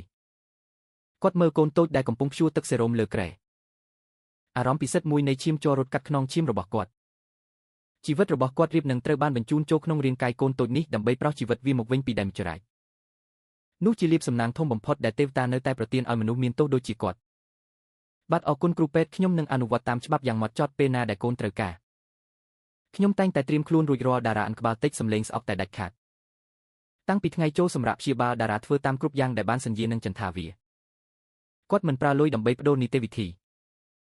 មិនជួលក្រុមកម្លាំងការពារឬជំនួយការមកធ្វើឲ្យអ៊ូអែតំបន់ព្យាបាលឡើយគាត់បដូរខ្លួនឯងជាអ្នកមើលថែទាំពិតប្រាកដស្ងៀមស្ងាត់រៀបចំរាល់ការងារធ្ងន់លំបាកបំផុតដំបូងឡើយចន្ទហាវីចាត់ទុកគាត់ដូចជាមនុស្សគ្មានរូបរាងនៅក្នុងបន្ទប់នាងមិនមើលចំភ្នែកគាត់មិននិយាយរករាល់ការជេរគ្នាពីស្ថានភាពរបស់កូនសុទ្ធតែត្រូវបានចម្លងកាត់ស្ងៀមស្ងាត់តាមរយៈម៉ែផល្លាម៉ែផល្លាបានផ្លាស់ទៅនៅបន្ទប់ជួលចាស់ដើម្បីមើលថែអាសីហាបង្កើតឱកាសឲ្យចន្ទហាវីអាចនៅក្បែរក្រែព្យាបាលរបស់អភិសិទ្ធ100នៃពេលវេលារាល់ម៉ោង5ព្រឹកពេលដែលស្បៃអប់មិនទាន់រលីលើចុងឈើគៀបធំក្រៅសិនមន្ទីរពេទ្យមនុស្សម្នាតែងតែឃើញតារាយួរធុងទឹកក្តៅពីដើរពីរោងចំអិនអាហារមករកបន្ទប់ព្យាបាលគាត់រៀនពីរបៀបឆុងទឹកដោះគោតាមកម្រិតកម្ដៅត្រឹមត្រូវរៀនពីរបៀបបង្វិលរាងកាយតូចរបស់កូនដើម្បីកុំឲ្យដំបៅរលាកស្បែកពេលដេកយូរមួយកន្លែងនិងរៀនទាំងរបៀបសម្គាល់រាល់ប្រភេទថ្នាំពណ៌ខៀវពណ៌ក្រហមដែលគីលានុបដ្ឋាយិកាប្រគល់ឲ្យរាល់ថ្ងៃមានយប់ខ្លះអភិសិទ្ធក្តៅខ្លួនខ្លាំងរហូតដល់ជិត40ដឺក្រេរាងកាយតូចញ័រត្រឹកលើពុកពេទ្យចន្ទហាស្លន់ស្លោដៃទាំងពីរញ័រមិនអាចបើកគម្របដប់ថ្នាំបញ្ចុះកម្ដៅប្រភេទទឹកស៊ីរ៉ូបានឡើយគឺតារាដែលបោះជំហានមកចិត្តមិននិយាយមួយម៉ាត់គាត់ទាញដប់ថ្នាំចាក់កម្រិតត្រឹមត្រូវរួចលើកកញ្ចឹងកូនឡើងថ្នមហុចម្ដងមួយស្លាបព្រាតូចចូលក្នុងមាត់កំពុងស្ងួតរបស់កូនតូចបន្ទាប់មកគាត់ជ្រវងខ្លួនពេញ2ម៉ោងដើម្បីប្រើផ្លិតស្លឹកត្នោតតូចបក់ខ្យល់ត្រជាក់ឲ្យកូនភ្នែកមិនងាកចេញពីឧបករណ៍វាស់កម្ដៅអេឡិចត្រូនិកដែលជួនកាលលាន់ឬសូខ្លីចន្ទហាអង្គុយជ្រុងក្រែមខាងទៀតសម្លឹងមើលខ្នងតារាដែលជោគញើសកំពុងតែអន់ខ្លួនការពារកូនក្រោមពន្លឺភ្លើងការពារពណ៌ខៀវស្រអាប់នៃបន្ទប់ព្យាបាលយប់នាងឃើញច្បាស់សរសៃសក់ស្កូវដុសស្រមុំលើក្បាលរបស់បុរសដែលធ្លាប់តែស្គាល់រាល់ការផឹកស៊ីហឺហាការខឹងគំនុំក្នុងចិត្តនាងមិនបាត់បង់ទេតែវាកំពុងត្រូវបានជំនួសវិញដោយការយល់ដឹងស្ងាត់ស្ងៀមនាងដឹងតារាកំពុងប្រាជ្ញាសម្ព័ន្ធធ្ងន់ធ្ងរពង្វេងវង្វាន់របស់បុរសដើម្បីរៀនពីរបៀបស្រឡាញ់កូនរៀនសងកំហុសដែលខ្លួនបានបង្កក្នុងអតីតកាលបងអង្គុយចុះសម្រាប់បន្តិចទៅចន្ទហានិយាយឡើងសំឡេងតូចណាស់លីឡំសំឡេងដកដង្ហើមហត់របស់អភិសិទ្ធនេះជាសម្ដីដំបូងដែលនាងជាអ្នកនិយាយរកគាត់មុនក្រោយពេលជិតមួយសប្តាហ៍រស់នៅរួមគ្នាក្នុងបន្ទប់ព្យាបាល4ជ្រុងជញ្ជាំងតារាភ្ញាក់ខ្លួនផ្លិតស្លឹកត្នោតក្នុងដៃកាំងមួយរំពុះគាត់ងាកក្បាលមើលចន្ទហាកែវភ្នែកភ្លឺថ្លាដោយក្តីសប្បាយរីករាយដូចជាកូនក្មេងទើបតែទទួលបានរង្វាន់មិនអីទេបងមិនហត់ឡើយកូនទើបតែថយចុះមក38ដឺក្រែកន្លះហើយទុកឲ្យបងបបបន្ថែមបន្តិចទៀតឲ្យកូនស្រួលគេង អូនថ្មិចភ្នែកសម្រាប់បន្តិចទៅពេញមួយថ្ងៃនេះអូនមិនទាន់ហូបអ្វីឡើយចិនហាមិននិយាយបន្ថែមឡើយនាងអន់ក្បាលមើលដៃទាំងពីរដែលក្តាប់គ្នាលើយ៉ាងស្ងៀមស្ងាត់ភាពស្ងប់ស្ងាត់នៃបន្ទប់ព្យាបាលលែងផ្ទុកភាពតានតឹងស្ត្រូវដូចថ្ងៃដំបូងនៅផ្ទះជួលទៀតហើយតែវាចាប់ផ្ដើមនាំមកនៅបរិយាកាសនៃការរួមដំណើរដ៏លំបាកដែលមនុស្សពីរនាក់ធ្លាប់ធ្វើឲ្យខូចខាតចិត្តគ្នាខ្លាំងកំពុងតែត្រូវបង្អែកគ្នាដើម្បីរក្សាជីវិតឲ្យឈាមចូលរួមព្រឹកឡើងម៉ែផល្លាយួរស្រាក់ដែកកម្ដៅដែលមានបបរត្រីខ្សាច់ដែលគាត់ដាំដោយផ្ទាល់ដៃតាំងពីម៉ោង4ព្រឹកចូលមន្ទីរពេទ្យទៅជាមួយគាត់គឺអាសេហាកូនតូចអាយុជាង2ឆ្នាំក្រោយមួយសប្តាហ៍ទទួលបានការមើលថែពីជីដូនមើលទៅពេញរាងកាយជាងមុនបន្តិចថ្ពាល់មានពណ៌ផ្កាឈូកធម្មជាតិរបស់ក្មេងទើបតែឈានជើងចូលមាត់ទ្វារបន្ទប់ព្យាបាលឃើញបងប្រុសកំពុងភ្ជួរទឹកសេរ៉ូមអាសេហាយំសោករត់ចេញពីដៃជីដូនតាលំលមករកក្រែព្យាបាលបងពិសិដ្ឋឈឺសេហាអាណិតកូនតូចនិយាយបាត់ដៃតូចទាំងពីរក្តាប់របងក្រែព្យាបាលឈោខ្លួនឡើងចង់ថាប់ថ្ពាល់បងប្រុសអភិសិទ្ធកំពុងដេកលក់លងលក់ឬសំឡេងប្អូនស្រាប់តែបើកភ្នែកឡើងស្នាមញឹមខ្សោយលេចឡើងនៅលើផ្ទៃមុខស្លេកស្លាំងវាលាតដៃដែលនៅមានស្កុតបិទបញ្ចូលពេទ្យចេញជួបនឹងម្រាមដៃរបស់ប្អូនប្រុសទស្សនភាពកូនភ្លោះទាំងពីរម្នាក់ជាសេះស្បើយម្នាក់កំពុងរងជំងឺធ្ងន់ជួបគ្នាកណ្ដាលលំហធំក្លិនថ្នាំពេទ្យធ្វើឲ្យមនុស្សធំទាំង3នាក់ក្នុងបន្ទប់ត្រូវងាកមុខចេញដើម្បីលាក់ទឹកភ្នែកតារាបោះជំហានមកជិតលុតជង្គង់ចុះផ្ទាល់ដីដើម្បីស្មើនឹងអាសេហាគាត់លាតដៃធំរបស់ខ្លួនចេញជួយអង្អែលសក់ក្បាលទន់ល្មើយរបស់កូនទី2អាសេហាមើលតារាដោយកែវភ្នែកខ្លាឆ្វងហាក់ដូចជាខ្សែឈាមចូលស្ងាត់ស្ងៀមបានជួយឲ្យក្មេងដឹងពីកម្ដៅសាំក្រោយថ្ងៃត្រូវបានគាត់អោបមើលថែវាមិនកិច្ចវេសដូចថ្ងៃដំបូងទៀតឡើយតែផ្អែកក្បាលតូចនឹងជង្គង់របស់តារាមាត់នៅតែហៅបងពិសិដ្ឋបងពិសិដ្ឋចិនហាជ្រកក្បែរបង្អួចសម្លឹងមើលទស្សនភាពនោះទ្រង់ឈឺចុកឡើងនាងយល់ថាទោះបីជានាងរឹងរូសដល់ថ្នាក់ណាទោះចង់កំណត់បន្ទាត់ព្រំដែនជាមួយតារាដល់ថ្នាក់ណាកូនទាំងពីរនេះនៅតែត្រូវការឪពុកម្នាក់របៀបដែលអាសេហាផ្អែកក្បាលនឹងជង្គង់តារារបៀបដែលអភិសិទ្ធស្ងប់ស្ងាត់ឲ្យតារាពោទៅពិនិត្យដោយមិនយំសោកទាំងអស់ជាសាក្សីបង្ហាញថាឈាមជ័រជាអ្វីដែលមិនអាចប្រើកិច្ចសន្យាលែងលះដើម្បីកាត់ផ្ដាច់បានឡើយល្ងាចថ្ងៃដដែលប្រធានគិលានុបដ្ឋាយិកាដើរចូលបន្ទប់ព្យាបាលជាមួយឯកសារណែនាំព្យាបាលថ្មីក្នុងដៃផ្ទៃមុខរបស់គាត់មានភាពប្រញាប់ប្រញាល់ជាងរាល់ដងគ្រួសារត្រៀមចិត្តរួចរាល់ហើយណាស្អែកព្រឹកអភិសិទ្ធនឹងចូលដល់វគ្គបញ្ជូនថ្នាំគីមីកម្រិតខ្ពស់លើកដំបូងដើម្បីសម្អាតខួរឆ្អឹងត្រៀមសម្រាប់ការបដូរខួរឆ្អឹងនៅសប្តាហ៍ក្រោយយប់នេះឪពុកត្រូវសម្រាកនៅផ្នែកស្នាក់នៅពិសេសដើម្បីចាក់ថ្នាំជំរុញការកើនឡើងកោសិកាដើមឈាមក្រៅសរសៃការប្រយុទ្ធប្រឆាំងពិតប្រាកដចាប់ផ្ដើមពីថ្ងៃស្អែកហើយណាតារាក្រោកឈរភ្លាមគាត់សម្លឹងមើលត្រង់កែវភ្នែករបស់គិលានុបដ្ឋាយិកាដៃទាំងពីរក្តាប់ណែនសរសៃឈាមក្រោមស្បែកហាក់ដូចជាកំពុងពុះកញ្ជ្រោលកម្លាំងជីវិតថ្មីគាត់ងាកមកមើលចិនថាខ្សែភ្នែកបង្កប់ដោយពាក្យសន្យាស្ងាត់ស្ងៀមតែដាច់ខាតដូចជាជញ្ជាំងការពាររឹងមាំបំផុតពន្លឺថ្ងៃនៃថ្ងៃចុងរដូវរំហើយលែងមានភាពក្តៅហប់ស្អុះស្អាប់ដូចជាថ្ងៃខ្យល់ព្យុះកាលពីប៉ុន្មានខែមុនទៀតហើយវាបញ្ចេញពន្លឺពណ៌លឿងទន់ភ្លន់កក់ក្តៅលើដើមគៀរធំក្នុងសឹងមន្ទីរពេទ្យជាកាត់កញ្ចក់បង្អួចនៃបន្ទប់ព្យាបាលដាច់ដោយឡែកមួយលំស្ងប់ស្ងាត់បរិសុទ្ធបន្ទប់ថ្ងៃនេះលែងធំក្លិនថ្នាំលាងសម្អាតខ្លាំងទៀតហើយម៉ាស៊ីនវាស់ដំណក់សេរ៉ូមដែលធ្លាប់លាន់នៅសំឡេងប៊ីបស្មើត្រជាក់ស្រេបពេញប៉ុន្មានខែកន្លងមកឥឡូវនេះត្រូវបានប្រមូលទុកត្រឡប់មកវិញនៅលំស្ងប់ស្ងាត់សាមញ្ញអភិសិទ្ធអង្គុយកណ្ដាលក្រែក្បាលមូលកសក់ដោយសារផលប៉ះពាល់នៃវគ្គគីមីឥឡូវនេះចាប់ផ្ដើមដុះសរសៃសក់ខ្មៅទន់ល្មើយឡើងវិញថ្ពាល់ដែលធ្លាប់ខົບកាលពីមុនឥឡូវនេះពេញឡើងវិញក្រហមនិងពោពេញដោយកម្លាំងជីវិតវាធំពុំមីញឹកជាមួយប្អូនប្រុសរៀបចំប្រដាប់ក្មេងលេងឈើពណ៌ជាផ្ទះតូចមួយអាសេហាច្រើនដងស្រែកឡើងទះដៃបោកពេលឃើញបងប្រុសដាក់ឈើលើកំពូលដោយមិនធ្វើឲ្យរលំគ្រូពេទ្យប្រធានផ្នែកដើរចូលមកស្នាមញឹមដែលកម្រមានលេចឡើងនៅលើផ្ទៃមុខធ្ងន់ធ្ងររាល់ដងរបស់គាត់កាន់ក្រដាស់លទ្ធផលពិនិត្យឈាមចុងក្រោយប្រគល់ឲ្យចិនថារាល់សន្ទុះឈាមរបស់កូនបានត្រឡប់មកសភាពធម្មតាទាំងស្រុងហើយកោសិកាដើមពីឪពុកត្រូវគ្នានឹងលូតលាស់ល្អខ្លាំងក្នុងរាងកាយកូនគ្មានសញ្ញាប្រឆាំងខួរឆ្អឹងឡើយថ្ងៃនេះគ្រូសាអាចធ្វើសេវាកម្មចេញពីមន្ទីរពេទ្យបានហើយទៅផ្ទះវិញត្រូវតែរក្សាអនាម័យហូបចុកមានជីវជាតិនិងទៅពិនិត្យតាមការកំណត់គឺគ្រប់យ៉ាងនឹងមានស្ថិរភាពចិនហាទទួលលទ្ធផលដៃទាំងពីរញ័រត្រើកទឹកភ្នែកសប្បាយរីករាយក្រោយថ្ងៃជាច្រើនរក្សាក្នុងចិត្តឥឡូវនេះហូរស្រក់ស្ងាត់ស្ងៀមធ្វើឲ្យសាមរាល់បន្ទាត់លេខខ្មៅលើក្រដាស់នាងមើលទៅតារាបុរសដែលកំពុងឈរជ្រុងបន្ទប់ជាមួយសម្លៀកបំពាក់សាមញ្ញគាត់ក៏កំពុងមើលនាងកែវភ្នែកក្រហមតែបបោមាត់លេចចេញស្នាមញឹមស្រាលខ្លួនស្នាមញឹមរបស់មនុស្សដែលទើបតែឆ្លងកាត់ទ្វារសេចក្តីស្លាប់ដើម្បីនាំជីវិតរបស់កូនត្រឡប់មកវិញឡានរបស់តារាដឹកគ្រួសារទាំងមូលមិនឆ្ពោះទៅរកវីឡាដ៏ប្រណីតនៅជីក្រុងដែលមានម៉ាស៊ីនត្រជាក់កណ្ដាលនិងគ្រឿងសង្ហារឹមហឺហាត្រជាក់ស្រេបឡើយតាមបំណងរបស់ចិនថា ពួកគេត្រឡប់មករកផ្ទះធម្មតាដែលមានទីធ្លាតូចដាំផ្កាម៉ោង10នៅតំបន់ជីក្រុង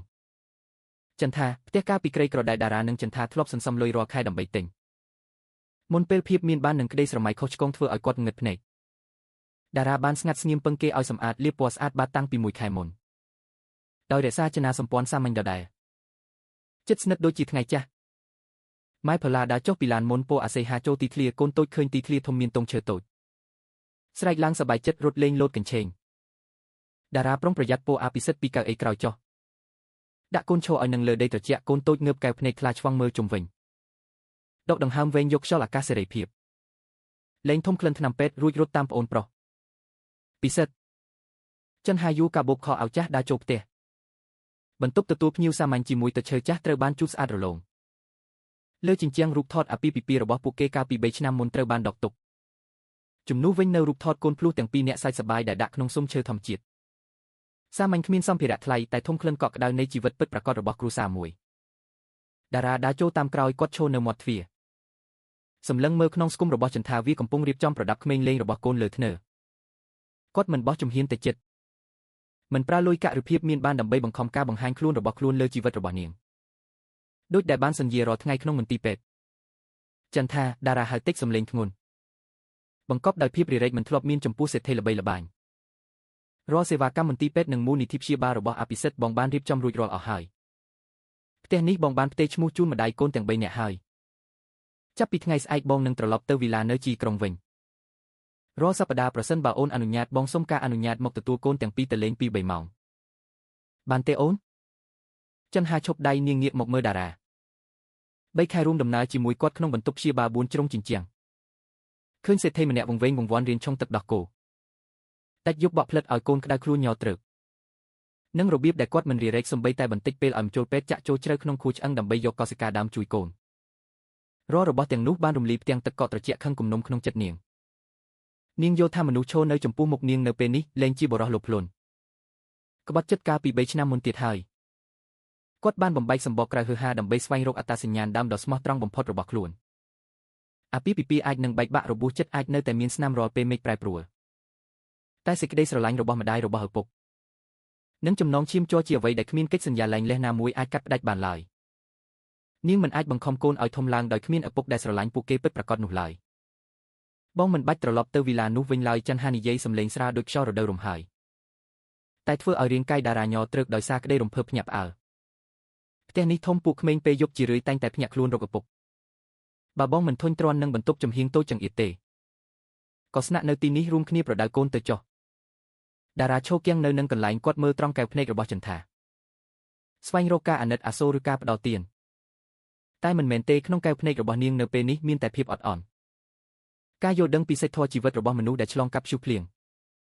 គាត់មិនរត់ទៅអោបនាងមិននិយាយពាក្យសច្ចាផ្អែមល្ហែមអ្វីឡើយគាត់គ្រាន់តែអន់ក្បាលទឹកភ្នែកក្តៅពីដំណក់ហូរស្រក់លើថ្ពាល់ស្គមមកក្បាលតិចអរគុណអូនអរគុណអូនដែលផ្ដល់ឱកាសឲ្យបងបានត្រឡប់មកវិញថ្ងៃសៅរ៍បន្ទាប់មកទីក្រុងភ្នំពេញជួបនឹងថ្ងៃពន្លឺថ្ងៃដ៏ថ្លាឆ្វង់នៅមុខខ្លោងទ្វារមន្ទីរពេទ្យរដ្ឋកណ្ដាលទូឈើរបស់តូចទឹកក្បែរផ្លូវត្រូវបានខ្ចីបណ្ដោះអាសន្នម្ដងទៀតដើម្បីរៀបចំធុងស្នោសប្បុរសធម៌ធំប៉ុន្តែលើកនេះ